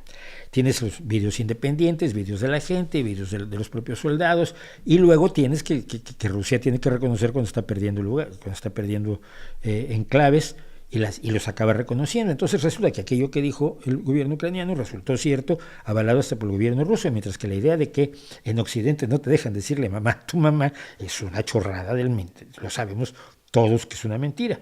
¿Ok?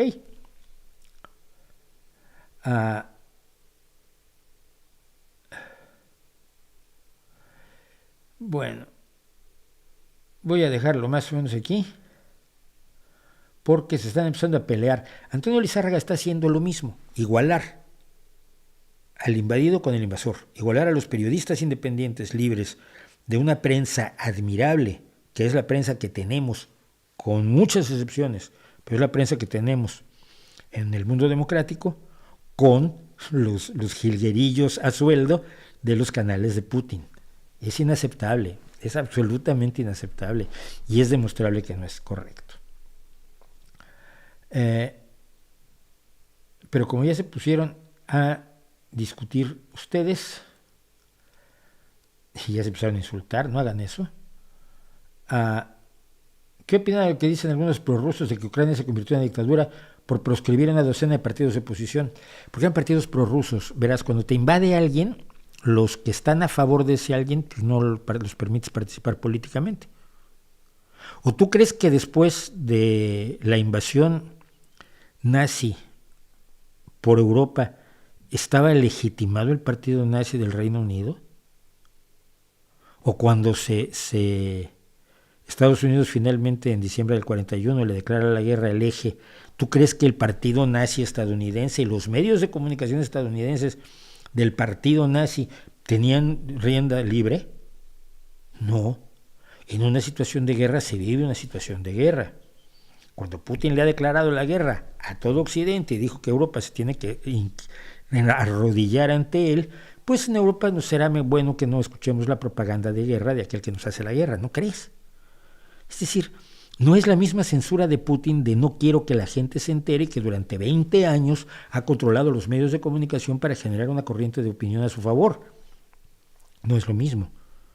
Aquello es un intento de control y esto es un intento de responder a una acción de guerra.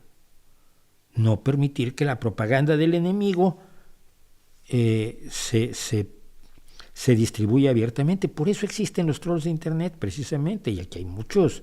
Los que entraron la semana pasada con lo de la tele rusa, ni te imaginas.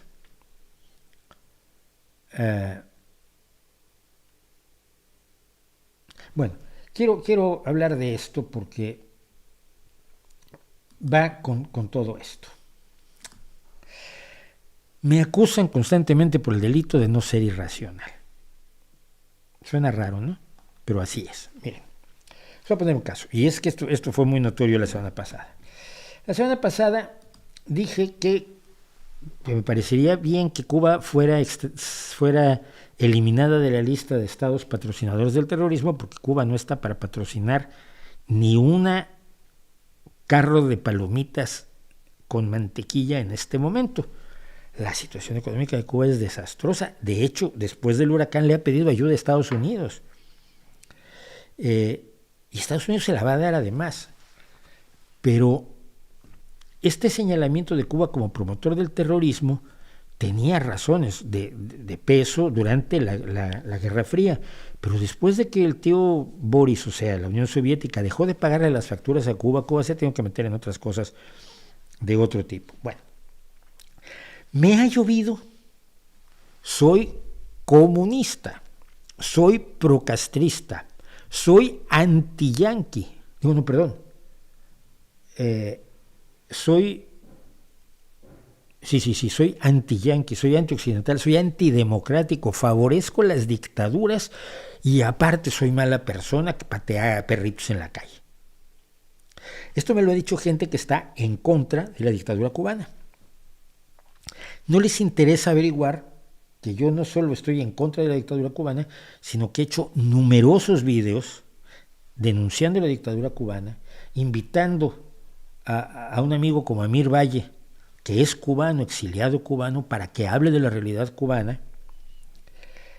No les interesa saber qué pienso realmente sobre Cuba. Concluyen rápidamente que si digo cualquier cosa buena respecto de Cuba, automáticamente soy defensor de todas las barbaridades de su dictadura. Es irracional, es completamente irracional eso. La semana pasada hablábamos de otra cosa parecida. Cuando descubres que te dicen, no, la OTAN son malísimos, ¿por qué? Porque son. Ese era ¿no? Sí, cuando te dicen, la OTAN son malísimos, ¿por qué? Pues porque han invadido muchos países. Oye, ¿cuántos países han invadido? Ninguno. Bueno, pero han bombardeado a países inocentes, como a quién, por ejemplo. Bueno, a los serbios que estaban tratando de acabar con los albaneses en Yugoslavia.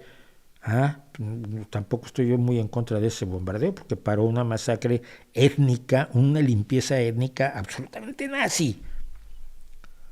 ¿Qué más han hecho? Son malvados. Sí, vale, pero ¿por qué? O cuando reconozco que Estados Unidos puede hacer algo bien, se me exige que actúe irracionalmente. Se me exige que si simpatizo con la democracia, defienda yo a cualquier país que se diga democrático, así sea Corea del Norte, que es la República Popular Democrática de Corea. Que si me digo de izquierda tengo que defender lo que haga cualquiera que diga que sea de izquierda, así sea un asesino en serie.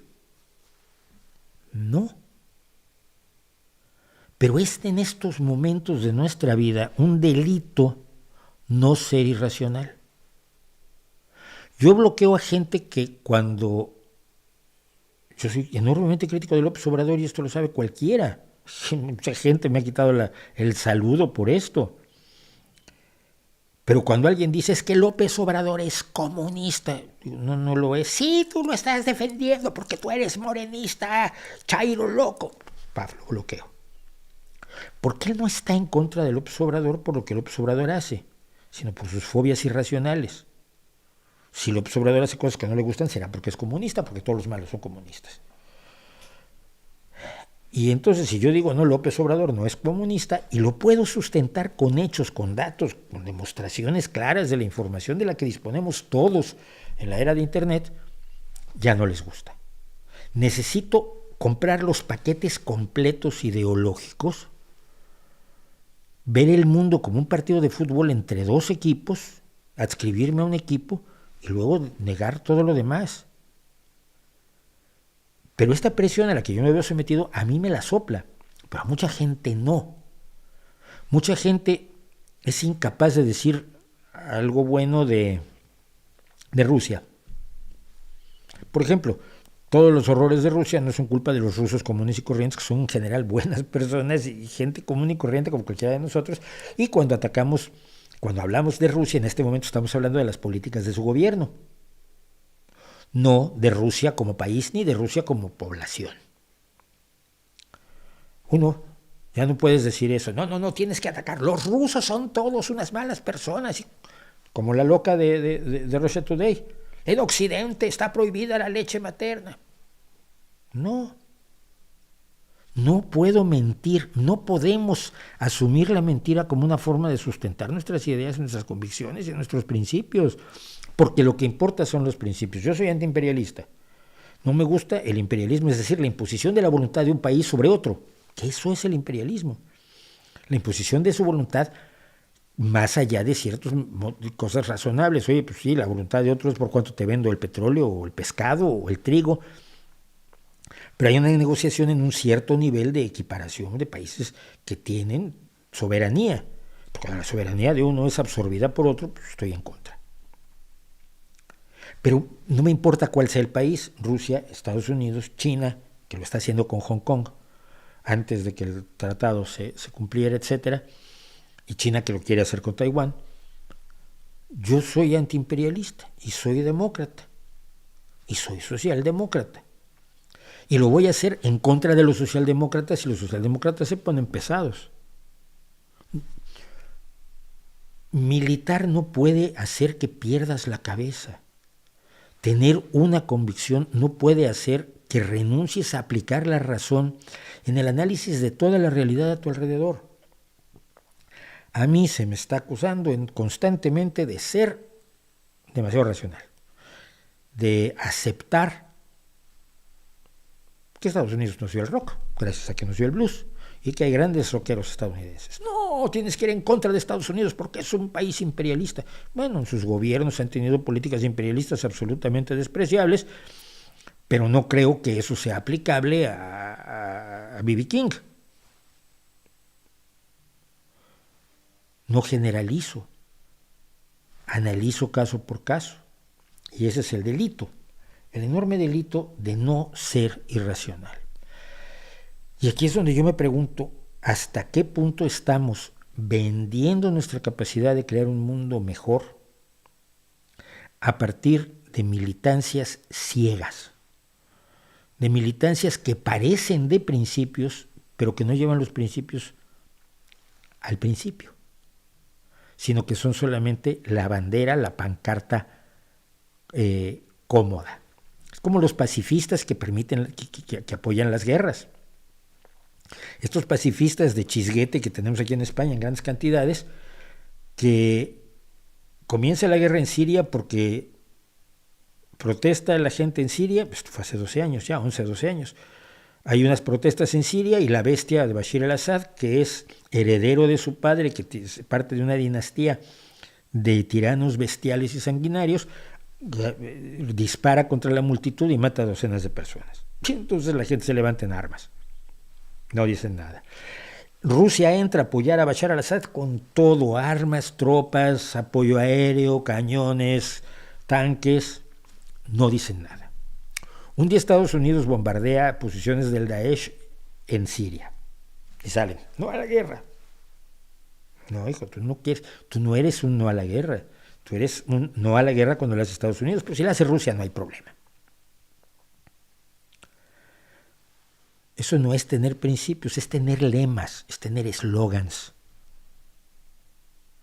Y eso no sustituye el pensamiento. Y por supuesto, no creo que sea la forma de aportar nada, de aportar absolutamente nada a la construcción de un planeta más habitable para todos y de gobernar para todos. Es el mismo tipo de polarización de López Obrador. Cuando la gente me ve criticar a López Obrador, soy de derecha, soy panista, me he beneficiado de los gobiernos anteriores a los que me opuse hasta que fui atacado por los gobiernos. Zedillo no me quería ni en pintura, por un libro que escribí sobre los primeros 100 días de su gobierno, 101 días de su gobierno. No, ellos ya concluyeron que porque dije algo en contra de López Obrador, seguramente estoy del lado de los... Y luego la derecha hace lo mismo. Ay, claro, tú estás con nosotros porque López Obrador come niños fritos. No, López Obrador no come niños fritos. Ay, entonces eres un amblópodo. Tampoco. Soy alguien que usa la razón a partir de sus principios para tratar de interpretar la realidad. Gran delito por lo visto. Ay, a ver qué más nos dicen ustedes por aquí. Que yo ya no sé ni cómo me llamo. Dice...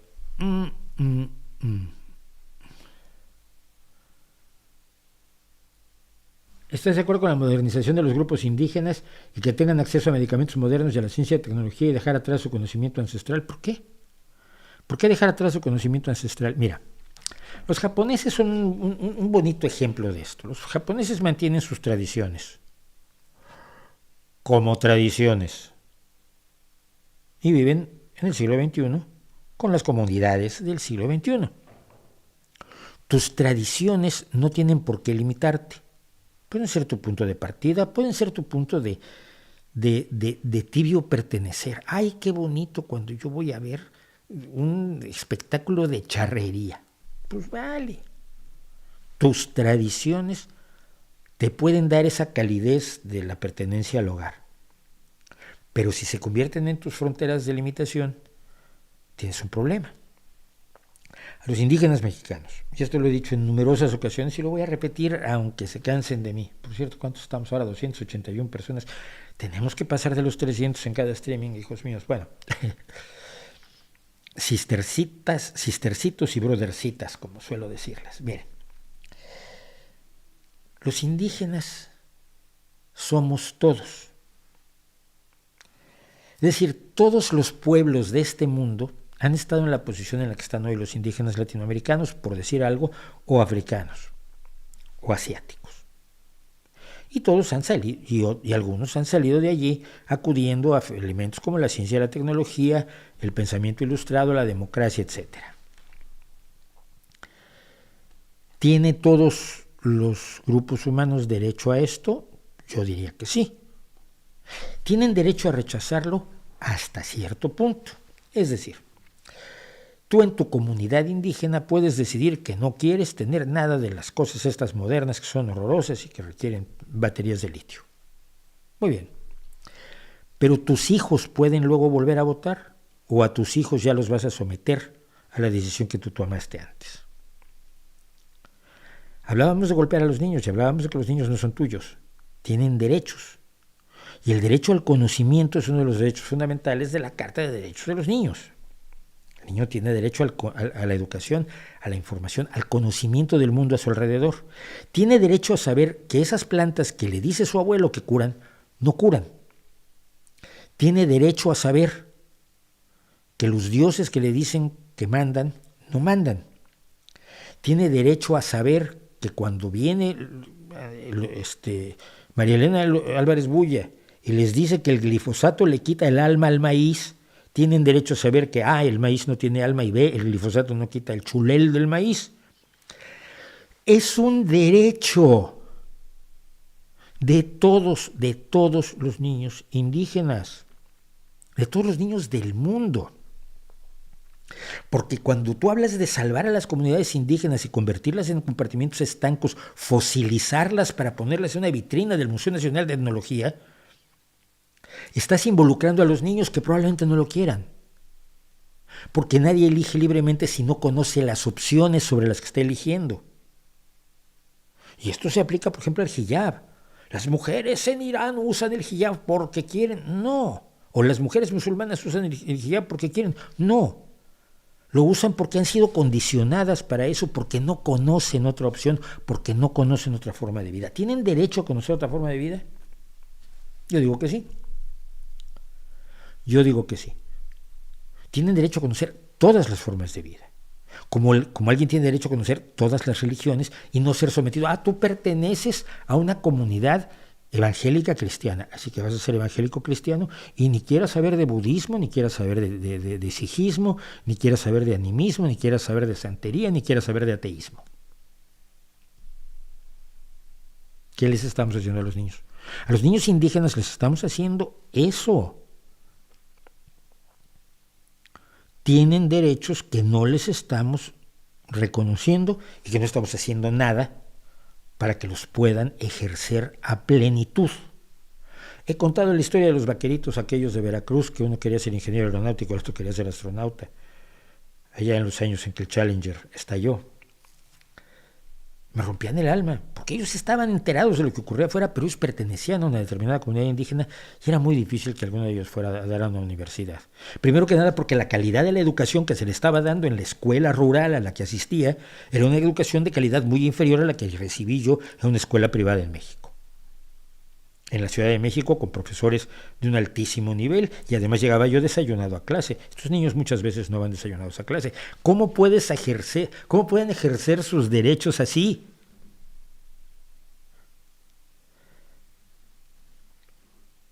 A los grupos indígenas no se les moderniza por UCAC, ni por orden, ni por salvarlos.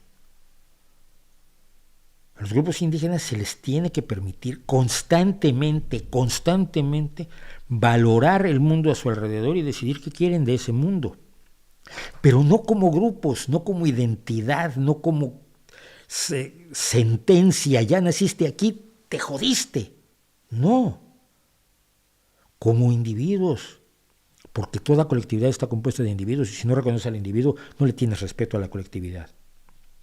Lo que se ha hecho con los indígenas en América Latina y concretamente en México, que es donde yo lo viví, recorrí prácticamente todo el país, he estado en lugares donde la gente normal no va, como la zona más profunda de Marqués de Comillas, donde me decían que solo llegaba la televisión y el camión de la Coca-Cola.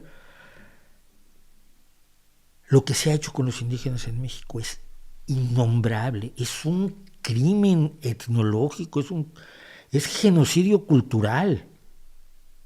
Es preservar sus saberes ancestrales, engañándolos y negándoles el acceso a otras opciones. La derecha lo hace porque no quiere indígenas libres, la izquierda lo hace porque no quiere indígenas occidentalizados, porque le gustan mucho como están.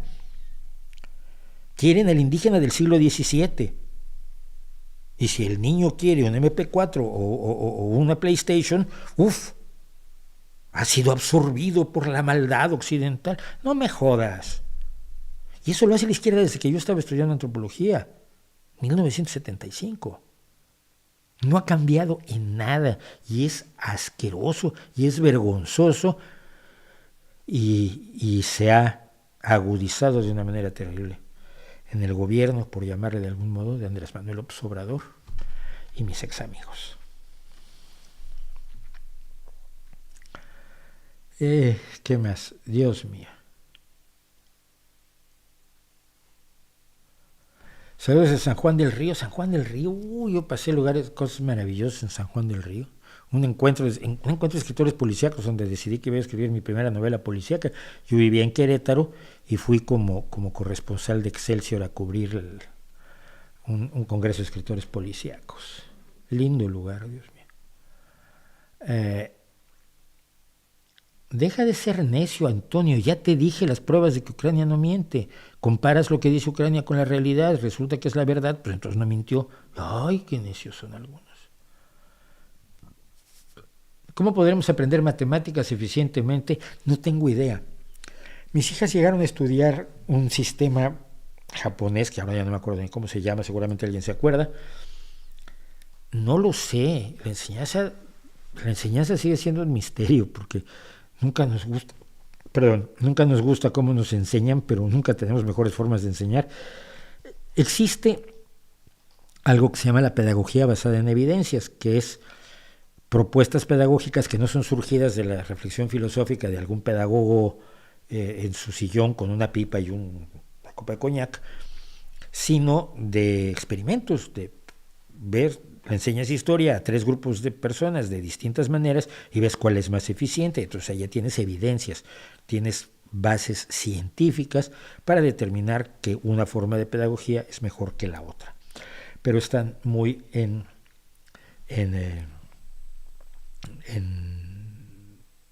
pañales la pedagogía basada en evidencias. ¿Dónde se puede ver su producción en fotografía? Pues ya en ningún lado, porque yo tenía mi página web, pero cuando cerré el estudio, pues la cerré. ¿Dónde tengo cosas? Ya sé, ¿cómo se llama?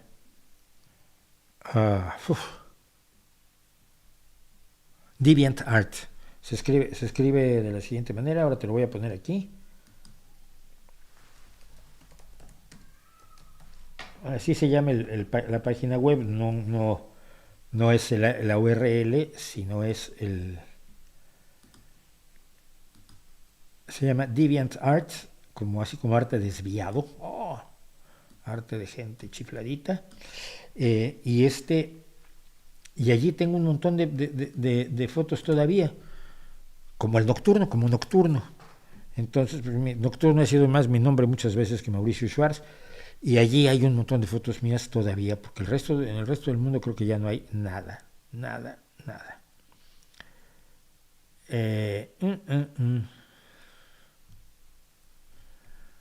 Antonio, estás al borde de que te bloquee, man. Ya déjalo. ¿Cuál ha sido el fraude de masas que más gusto le dio ver descubierto? El problema es que aunque los descubras siguen surgiendo, siguen avanzando, se mantienen, no hay... La charlatanería no se crea ni se destruye, solo se reproduce. Pero todos los temas de carácter médico, concretamente la homeopatía, pero más tóxico que la homeopatía es la bioneuroemoción. Por ejemplo, la idea esta de que las enfermedades te las causas tú porque piensas mal y tu familia, y entonces ya si tú piensas bien se te quita el cáncer, que es una salvajada con la que se ha matado un montón de gente. Entonces, no sé, pero fraude de masas, probablemente el más claro sea el nazismo, ¿no? Porque como tal tiene pocas posibilidades de resurgir. ¿Cuánto resistirá la economía rusa esta guerra? Poco. Se le está pidiendo ya en la televisión rusa, se le está pidiendo a los oligarcas que pongan dinero. Los oligarcas difícilmente van a poner dinero.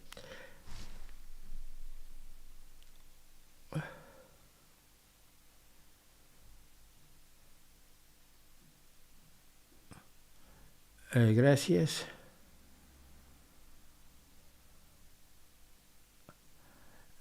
¿Qué opina de la gestión?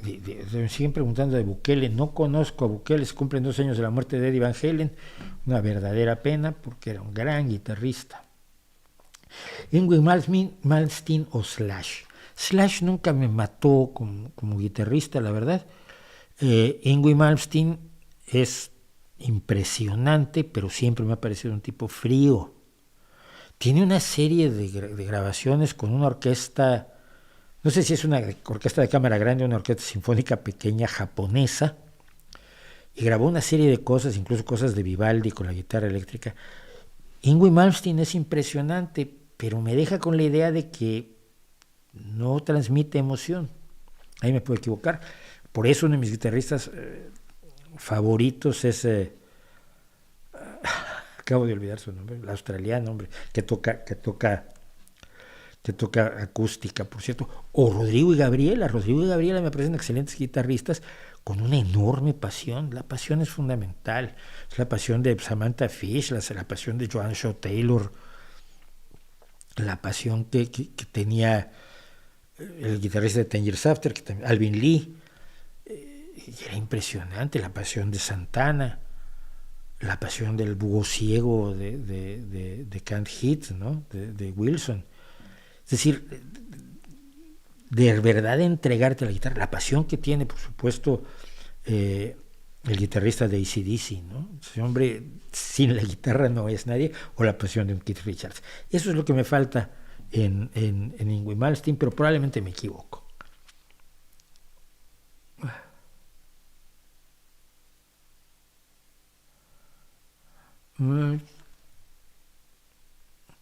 ¿Cuál le gusta más, las Paul o las Strato? La Les Paul. La que tengo aquí es una imitación malísima, Hohner, de una Les Paul, de una Gibson Les Paul, que es la guitarra que más me gusta. He tocado Les Paul Gibsons, soy poco guitarrista para esas guitarras, pero me encanta su tono, el de las que he tocado. Acuérdense que el tono cambia a lo largo de los años.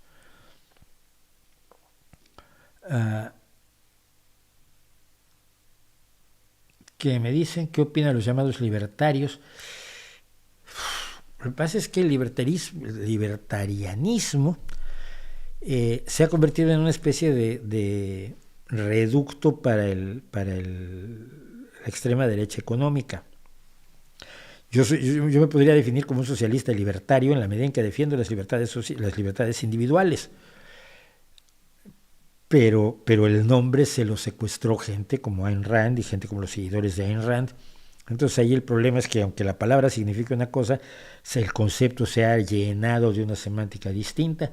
Si me preguntas la defensa de la libertad, maravilloso, estoy con ella. Si me preguntas los libertarianos tipo Paul Rand, por ejemplo, te diré no. No estoy con ellos porque finalmente es un pretexto para la falta de solidaridad social, es un pretexto para la falta de reconocimiento de la importancia de la colectividad, es un pretexto para la insolidaridad, es un pretexto para la destrucción de la posibilidad de hacer justicia mediante una serie de elementos que tenemos como comunidad y como Estado. Entonces, ya.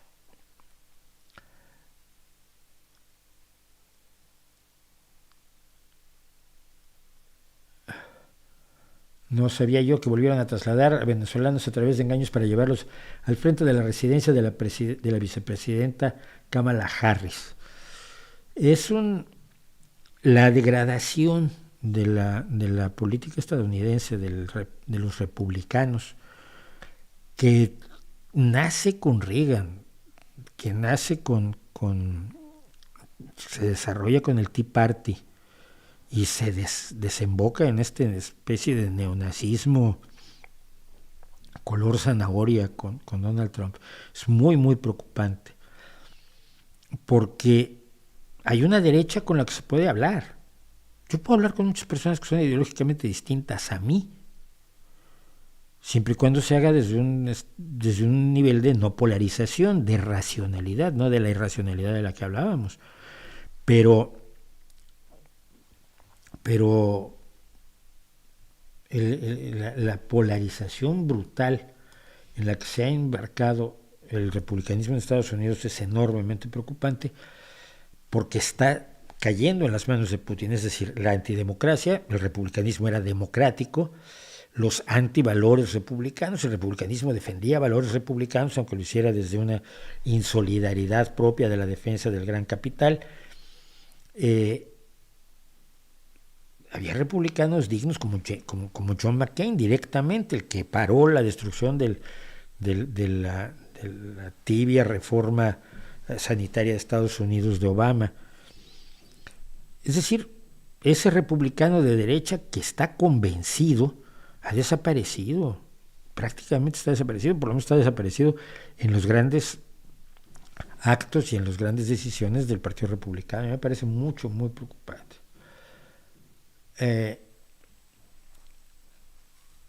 Lo que aconteció con el hackeo a la Sedena me recordó a lo que comentó en el corte de la sesión 98, postureo hipócrita mexicano con Assange. Sí, a ver, y esto sí yo creo que sí le tengo que dedicar unos segundos. Mira, todo país tiene secretos. Hay secretos legítimos y hay secretos ilegítimos. El problema es quién decide cuál es cuál.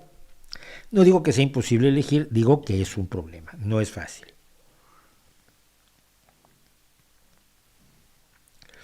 Todo país, toda sociedad, toda organización reúne inteligencia a su alrededor, reúne datos sobre la competencia como empresa, como equipo. A ver, que lo hacen los niños del equipo de baloncesto de mi hijo.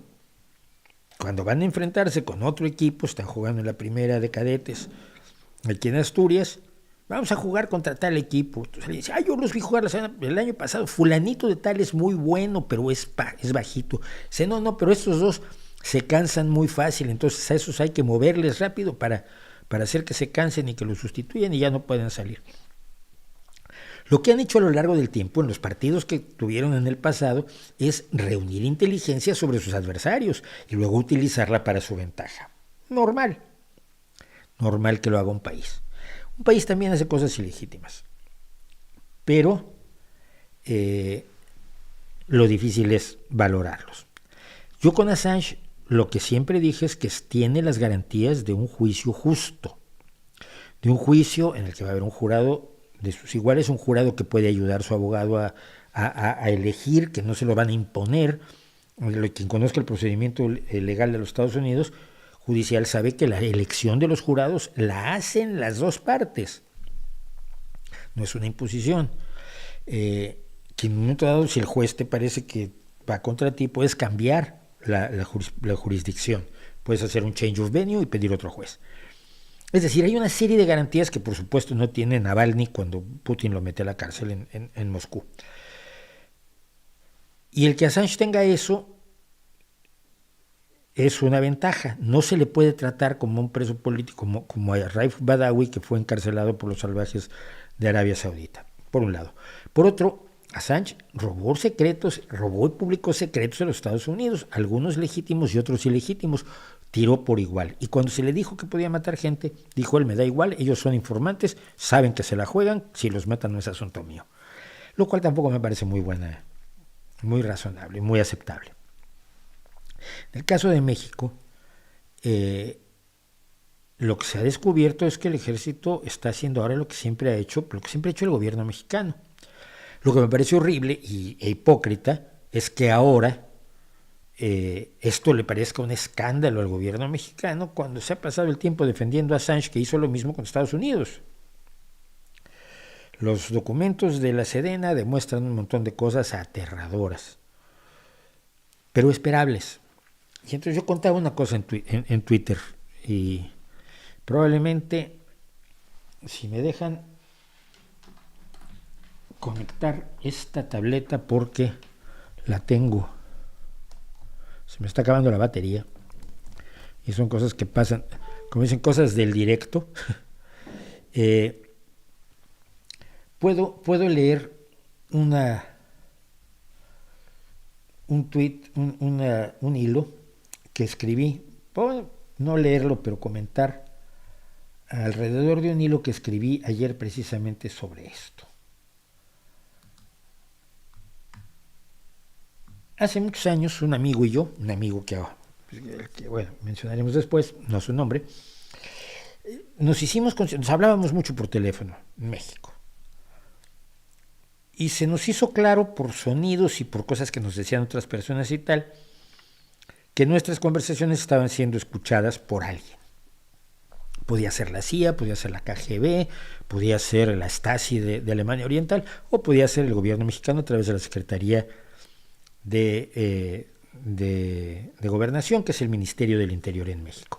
Como somos muy listos, pues dijimos, es el Ministerio del Interior, es la Secretaría de Gobernación, que tenía dossiers de un montón de gente, sobre todo los que tenían alguna relación con la izquierda. Y la gente que era medianamente destacaba, y periodistas, yo escribía en diarios, publicaba libros, etcétera, pues obviamente te están vigilando. Lo sabes. Como no haces nada terrible, como no estás promoviendo la lucha armada, ni nada por el estilo, pues no te molestan, pero sabes que te están vigilando. Bueno. Para entonces, por cierto, el libro, yo había publicado, por entonces había yo publicado el libro La Crónica del Desconcierto, los primeros 101 días de Zedillo. Le caí muy mal con ese libro. Un día me mandó todos sus discursos y yo dije, ¿para qué quiero sus discursos? Me los mandó con mensajero a mi casa. Hasta que un amigo más listo que yo me dijo, no, si no quiere que lea sus discursos, quiere que sepas que sabe dónde vives. O sea, que era bastante incómodo. Porque Zedillo es un chiflado. Bueno, la verdad es que no siento que espiaban más a mi amigo que a mí. Yo soy un pobre diablo, siempre he sido de clase media jodidona, como decía Chava Flores. Mi amigo era gente importante, era hijo de alguien importante, se codeaba con gente importante, tenía mucho dinero y tenía cierta influencia. Yo no. Entonces, siempre la idea fue un poco que le vigilaban más el teléfono a él que a mí. Además, por aquel entonces, unos años antes, nos habían rasurado del padrón electoral. No nos rasuraron del padrón. Estábamos en el padrón electoral, pero no nos dieron la credencial para votar. Y sin la credencial pues no podías votar. Y esto ya lo he contado. Tengo un hilo en Twitter también sobre esto. Que yo me metí a una organización que se dedicó a observar ese proceso electoral. Y entre las casillas electorales que me tocaba observar estaba la mía. Fui, vi las listas y ahí aparecía mi nombre, pero claro, yo no podía votar porque no tenía la credencial de elector, y hablé con los representantes de los partidos, hice mi trabajo como observador y me fui a recorrer otras 25 o 30 casillas que me tocaban. Y en la tarde regreso a la mía y ya había votado yo. Alguien había votado con mi credencial y les puedo asegurar que no había votado por el partido por el que iba a votar yo, sino que había votado por el PRI. Entonces ya sabíamos cómo se jugaba esto. Total que al final mi amigo y yo lo tomamos a chacota porque nosotros no hablábamos de cuestiones políticas prácticamente, hablábamos de novelas y de construcción de personajes y de subhistorias y de salidas de líos en los que te metes tú cuando estás escribiendo y de pronto escribes una cosa magnífica donde aparece un personaje que hace un montón de cosas y luego te acuerdas que ese personaje lo mataste 3 capítulos atrás. Leche, ¿y ahora qué hago? Y lo hace uno, le pasa a uno, con una novela publicada en libro. Mi chica un día le está leyendo y dice, tu personaje aquí en este capítulo cambió de nombre. ¿Cómo? Sí, mira, la chica esta, en este capítulo se llama Verónica y en los demás capítulos no se llama Verónica. Ni yo, ni nadie de los que revisaron la novela se había dado cuenta. Y de esas cosas hablamos los escritores. Son aburridísimas para la mayoría de la gente, pero a nosotros nos divierte. Por lo menos así, yo dije, bueno, igual educamos en cuanto a literatura a los responsables de escuchar nuestras conversaciones, porque eran personas, porque no había lo que hay ahora. Lo que hay ahora pones conectas lo que estás espiando a una máquina donde tenga una inteligencia artificial que cuando reconoce ciertas palabras cargadas, bomba, explosión, asesinato, atentado, pistola, y esto suena alarmas. Entonces no necesitas un señor que esté oyendo la conversación, sino que la inteligencia artificial te dice que están hablando de cosas que mejor deberías atender.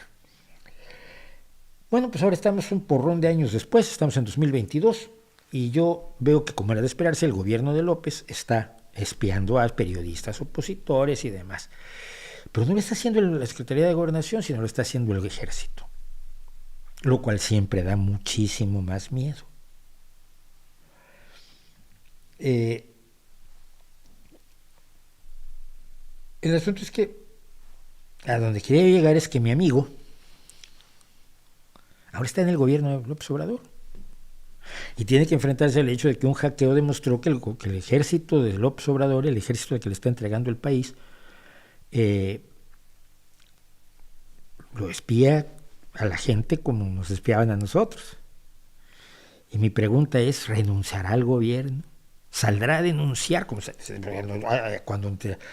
nos quitaron las credenciales, denunciamos en el periódico y Podíamos hacerlo todavía. Es que no me dieron mi credencial y luego resultó que ya voté. Yo lo publicaba. ¿Va a publicarlo él? ¿Va a salir a la calle a protestar contra un gobierno que espía a sus ciudadanos? Yo creo que no.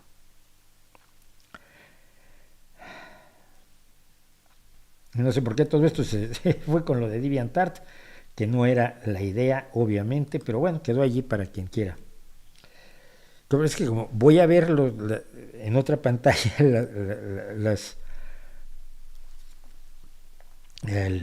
¿cómo se llama? El chat, me hago un lío y luego están las cosas que no. Vamos, bueno, somos 298, estamos cerca de los 300. ¿Te viste la serie de Netflix de Jeffrey Dahmer? No, pero conozco muy bien el caso. Es una de las cosas cosa rara. Me interesa mucho la mente del enfermo, ¿no? La mente de los asesinos. Y he leído muchísimo al respecto y conozco muy, muy bien el caso de Jeffrey Dahmer. Saludos desde Minneapolis y Cuautla, Morelos. Estás en dos lugares muy distintos. Entre Minnesota y Morelos median una pila de kilómetros.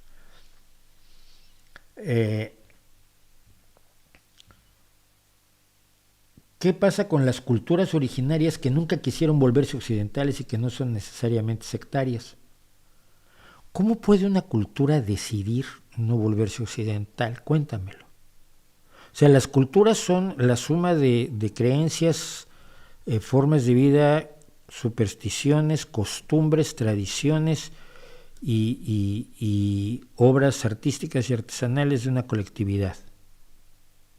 No son entes con agencia. No pueden decidir. Si un grupo humano decide no volverse occidental, cosa que me parece lo más rara del mundo, porque claro, toda la tecnología que sale de Japón pues no es occidental, lo que sale de China pues tampoco es occidental, y los números que utilizamos para hacer matemáticas pues son árabes, no son occidentales. Pero bueno, hay gente que si quiere dividir el mundo en geografías. Tiene todo el derecho del mundo a hacerlo, pero no tiene derecho a hacérselo a sus hijos otra vez. Tú puedes hacer lo que quieras con tu vida una vez que tengas 18 años, pero cuando tienes hijos, tus hijos tienen derechos independientemente de ti y de tus caprichos. Y tenemos que entender esto. Creo que tenemos que entender esto claramente. Kumon, el sistema japonés sí era Kumon, efectivamente, con el que estudiaron. Sí, la resistencia en Irán, y yo tengo que hablar unos minutos, ya que nos colgamos media hora más, tengo que hablar unos minutos de las mujeres en Irán. Sí, se pasó una cosa muy curiosa. Alguien en Twitter que usa el nombre de Mahsa Amini, la chica de 22 años asesinada, que estaba de vacaciones en Teherán y que por llevar mal puesto el hijab fue apaleada brutalmente hasta que entró en coma y finalmente murió. Y desató la serie de protestas que estamos viviendo actualmente en Irán. Alguien hizo una cuenta de Twitter con su nombre y yo hablé algo del premio Nobel de Svante Pavo, que me parecía muy interesante. Pues Svante Pavo es el que logró secuenciar el genoma neandertal, el que ha demostrado que cuando usted se ve al espejo está viendo un poco de neandertal y probablemente un poco de denisovano. Es decir, que somos el producto de varias especies humanas que se mezclaron. Y algo comenté sobre Svante Pavo porque soy un gran admirador de su trabajo como inventor de la paleogenética. Y me dijo ella en inglés muy airada, pues está muy bien el premio Nobel, pero en Irán está pasando esto y mataron a esta chica y nadie está diciendo nada. Y le dije, mira, perdona, pero aquí sí estás ladrándole al árbol equivocado, porque yo llevo toda la vida apoyando a las mujeres iraníes, porque soy enemigo de los ayatolás desde hace 40 años, y porque soy conocido por lo menos de Masih Elineyad, la periodista iraní, que por cierto los ayatolás trataron de secuestrar hace unos meses en Nueva York, y he difundido todo lo que hacen las mujeres y los miércoles blancos, y mi cámara es mi arma, y todo lo que han hecho las mujeres iraníes para buscar dos cosas tan simples como son su libertad y su dignidad, y que al mismo tiempo que son simples son fundamentales para hacernos seres humanos.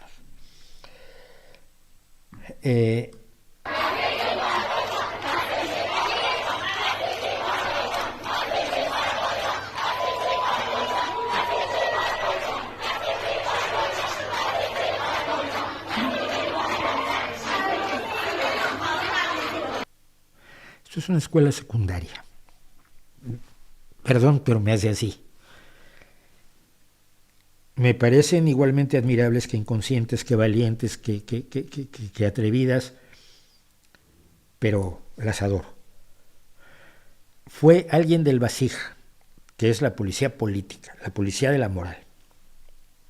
Hablar con ellas es ese muñeco que se ve de espaldas en el podio, en el templete, se va a dirigir a las chicas de una escuela secundaria en Irán. Y las chicas dicen fuera BASIG, se quitan el hijab y lo acabaron obligando a huir. Les puede costar muchísimo. Creo que están conscientes de ello. No estoy seguro de que estén totalmente conscientes de ello, pero son admirables. Merecen todo el apoyo del mundo. Y la vieja izquierda, aquella que creía que el Islam revolucionario y radical era una de las herramientas en contra del imperialismo estadounidense, debería replantearse una serie de cosas. Esta es la última chica que fue asesinada. Es una niña, 16 añitos. Ese video que pusieron, ella se llamaba Sarina Esmailizadeh. Ese video es un video que ella subió a YouTube diciendo lo que tenía que hacer, que iba a hacer una lista de lo que tenía que hacer y lo que no tenía que hacer, porque tenía muchos planes para la vida y quería viajar y quería hacer cosas, pero lo primero en su lista era limpiar su habitación, como pasa con todos los adolescentes, empezando por mi hijo. Es una niña. Fue asesinada a golpes por la policía iraní, que ha cortado internet para que no nos enteremos de los crímenes que están cometiendo.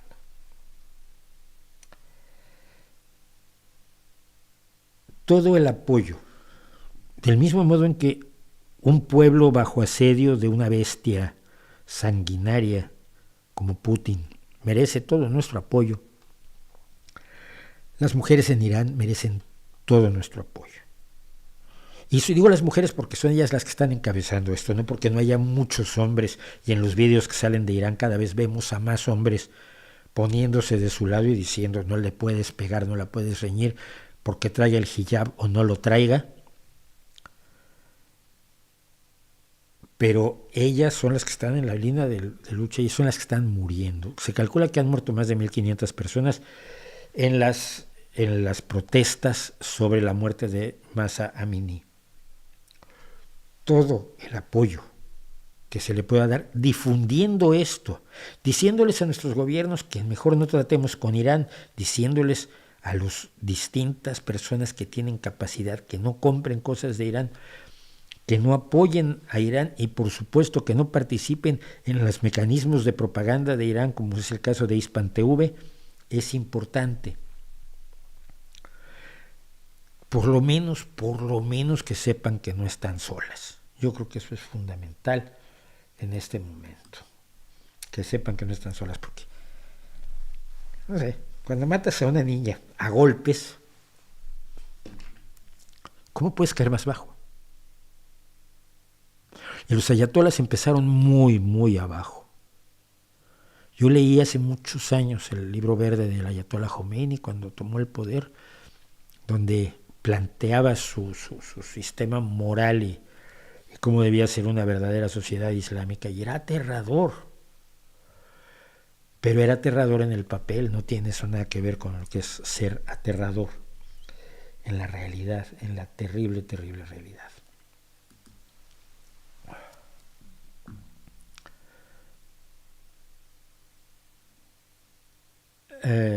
¿Qué podemos hacer para detener el avance de los grupos fundamentalistas evangélicos en su intento por influir en la educación estatal de los países latinoamericanos? Poniéndose, denunciándolos, explicando por qué lo que plantean es inadecuado para los derechos de los niños y de la educación de los niños. Cualquier padre evangélico puede educar a sus hijos como evangélicos, y ya tendría yo problemas con eso. Yo digo que los niños deben conocer todas las religiones y todas las opciones no religiosas para poder decidir. Pero no es función del Estado, del gobierno, de la sociedad, el promover una u otra religión, ni en las escuelas, ni en ninguna otra actividad civil. Se llama separación iglesia-estado. Y los niños tienen derecho a estar en su escuela al menos protegidos de la influencia religiosa. Pero esto se hace denunciando, se hace saliendo a la calle, se hace escribiendo artículos, se hace dialogando y argumentando y mostrando los argumentos, sacando vídeos en YouTube, participando en Twitter, utilizando las redes sociales para denunciar lo que están haciendo. No hay de otra. No hay de otra. Y en este momento hay muchísimas más herramientas que cuando yo era joven y me molestaba, y cuando teníamos que sacar una proclama en contra de algo que nos parecía horroroso, teníamos que picar un stencil, que era una especie de plantilla de papel que donde golpeaba la máquina de escribir, imagínense qué primitivo, se podía pasar la tinta, entonces la ponías en un cilindro donde pasaba la tinta y se imprimían ejemplares de ese stencil, y entonces ibas y lo repartías y la policía te daba un palo en la cabeza.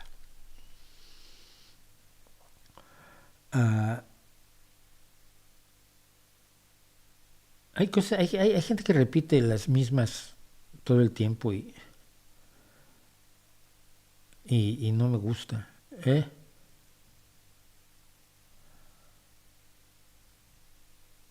¿Qué hizo a los Beatles distintos? Esta es una gran pregunta.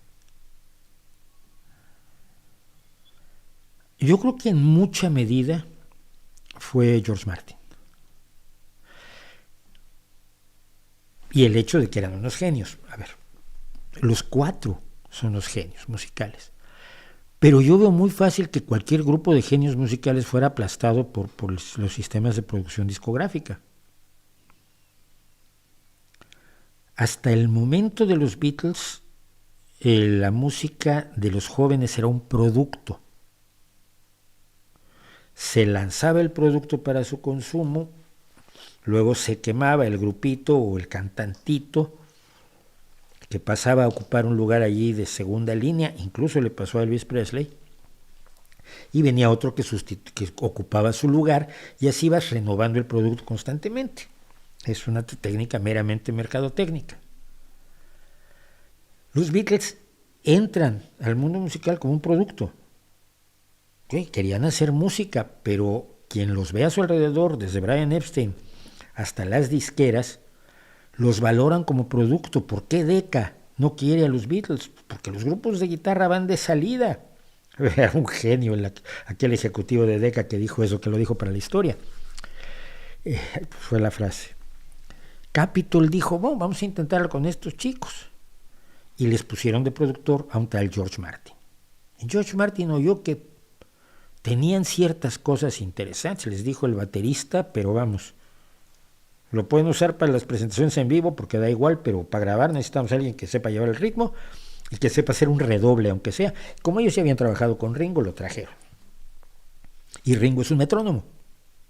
Aparte de ser un baterista enormemente creativo, pero que siempre está al servicio de la canción, es un metrónomo, con lo cual George Martin estaba encantado. Pero George Martin empezó a mostrarles lo que podían hacer con su genio. Entonces producen una serie de discos que son un producto, son parte del producto, son para el consumo, son para hacerlos estrellas, y luego ya cuando dejan de ser estrellas, pues ya los reciclas. Pero cuando tienen ideas, en vez de que les digan, no, vuelve a hacer otro rock and rollito sencillito, George Martin les decía, buena idea, ¿por qué no haces aparte esto más? O allí vamos a meter un clavicordio o un arpa, o qué tal sonaría eso con un violonchelo, o qué tal que allí cambiamos el ritmo, o qué tal que allí usamos, o eso que estás haciendo, eso es una melodía modal, no es una melodía con la escala normal, sino que es una escala modal, como el caso de Norwegian Wood. George Martin es el gran estudio, es un hombre que estudió en un conservatorio, sabe todo lo que hay que saber de música, y a estos genios en bruto les da las herramientas necesarias para ser unos genios efectivos. Y a partir de Robert Soul, y solo a partir de Robert Soul, los Beatles son distintos. Norwegian Wood está en Robert Soul. De pronto las canciones que hay en Robert Soul ya no son los rock and rollitos, ya no son productos, empiezan a hacer música y arte. Y podían haber muerto allí de no ser porque la gente siguió comprándolos. Seguimos comprándolos. Bueno, yo todavía no tenía ni dinero para comprarlos. El primer disco que compré en mi vida fue Sgt. Pepper's. Era 1967 y yo tenía 12 años. Pero siguieron teniendo éxito, entonces los dejan seguir y seguir experimentando. Y viene Revolver, y viene Sgt. Pepper's, y de pronto aquello es totalmente distinto al otro.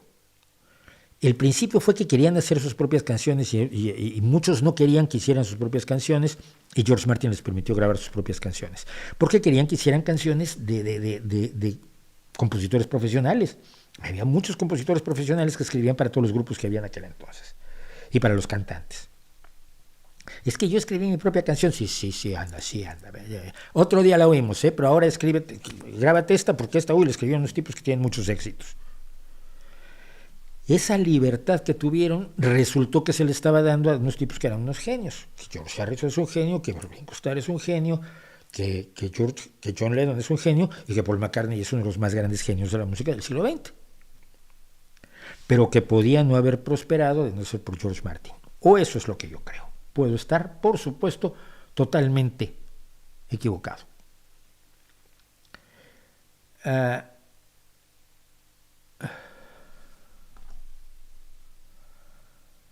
Gracias por abrir cabezas. No, yo nunca. A mí me las quisieran abrir alguna vez, pero hasta eso no tuvieron mucha suerte. Nunca me llegaron me llegaron a pegar. Me llegaron a pegar cuando me metí en el 68 me metí a la Villa Olímpica con mis primos y nos dieron una golpiza. Pero, sí, los de seguridad, como eran las cosas, la seguridad de la Villa Olímpica en México nos pegó. Pues nos habíamos colado, pues mucha gente se colaba, era la Villa Olímpica. En fin.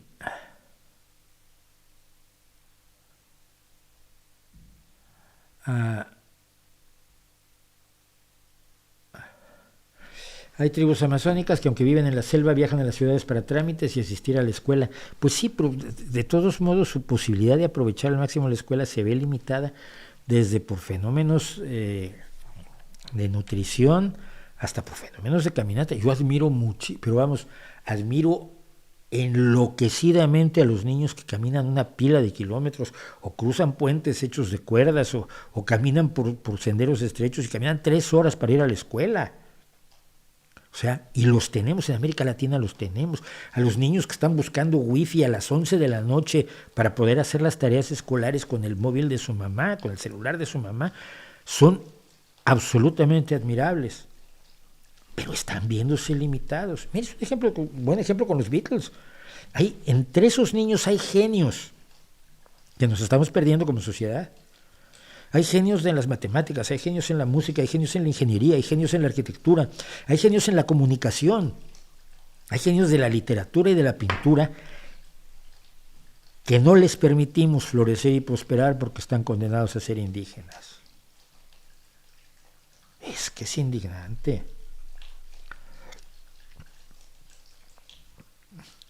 ¿Qué me dicen? No, estoy como pasando muy por encima, ya lo sé, pero es que bueno, la hora es la hora que es y ya me tengo que ir, tengo que hacer cosas. Estoy escuchando el audiolibro de Estoy leyendo Richard Matheson, gracias por la recomendación, sigue siendo una de las mejores novelas que yo he leído en toda mi vida.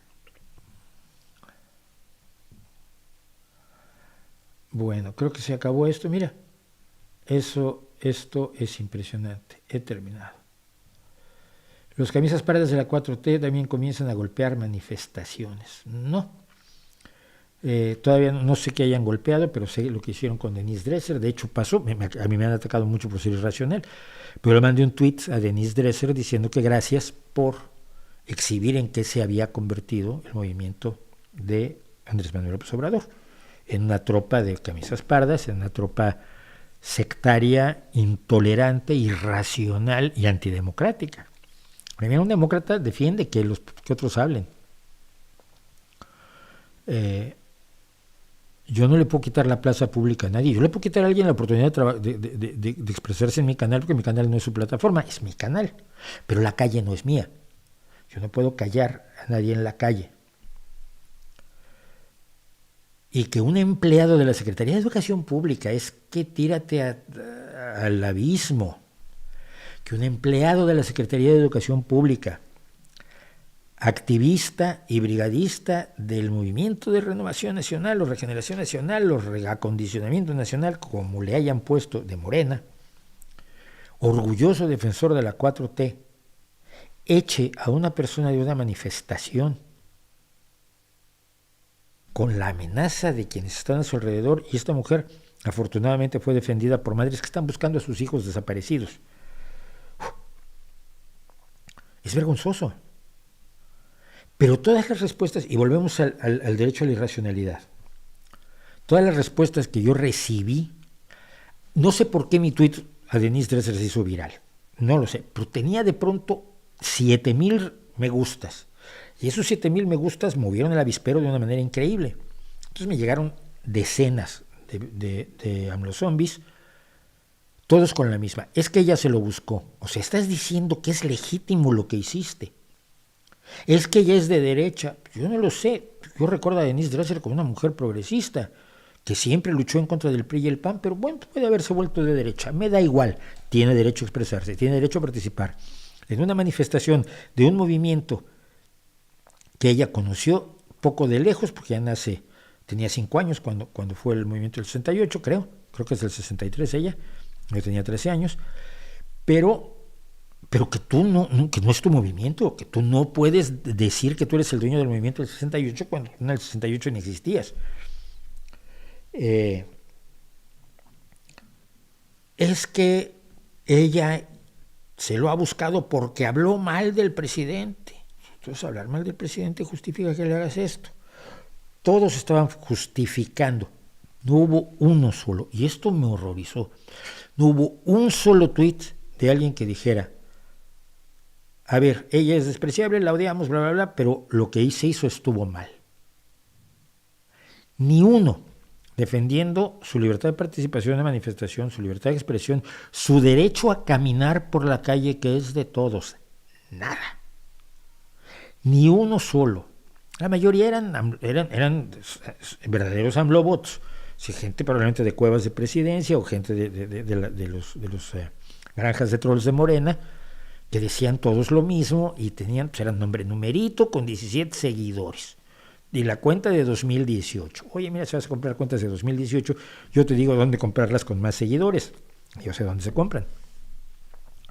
La mayoría eran esos, pero otros eran personas que parecían realmente seres humanos y que estaban defendiendo algo que es a todas luces indefendible, y que es la participación de alguien en una manifestación, porque los que la echaron no son los dueños de la causa por la que se manifestaban, no son los dueños ni del movimiento del 68, ni son los dueños del movimiento de Ayotzinapa, ni son los dueños de ninguna de las cuestiones que se estaban reivindicando allí, pero como son Morena, se consideran con el derecho, la obligación y la perfecta legitimación de apoderarse del movimiento, de la manifestación y de la calle, con el salvaje de Larón.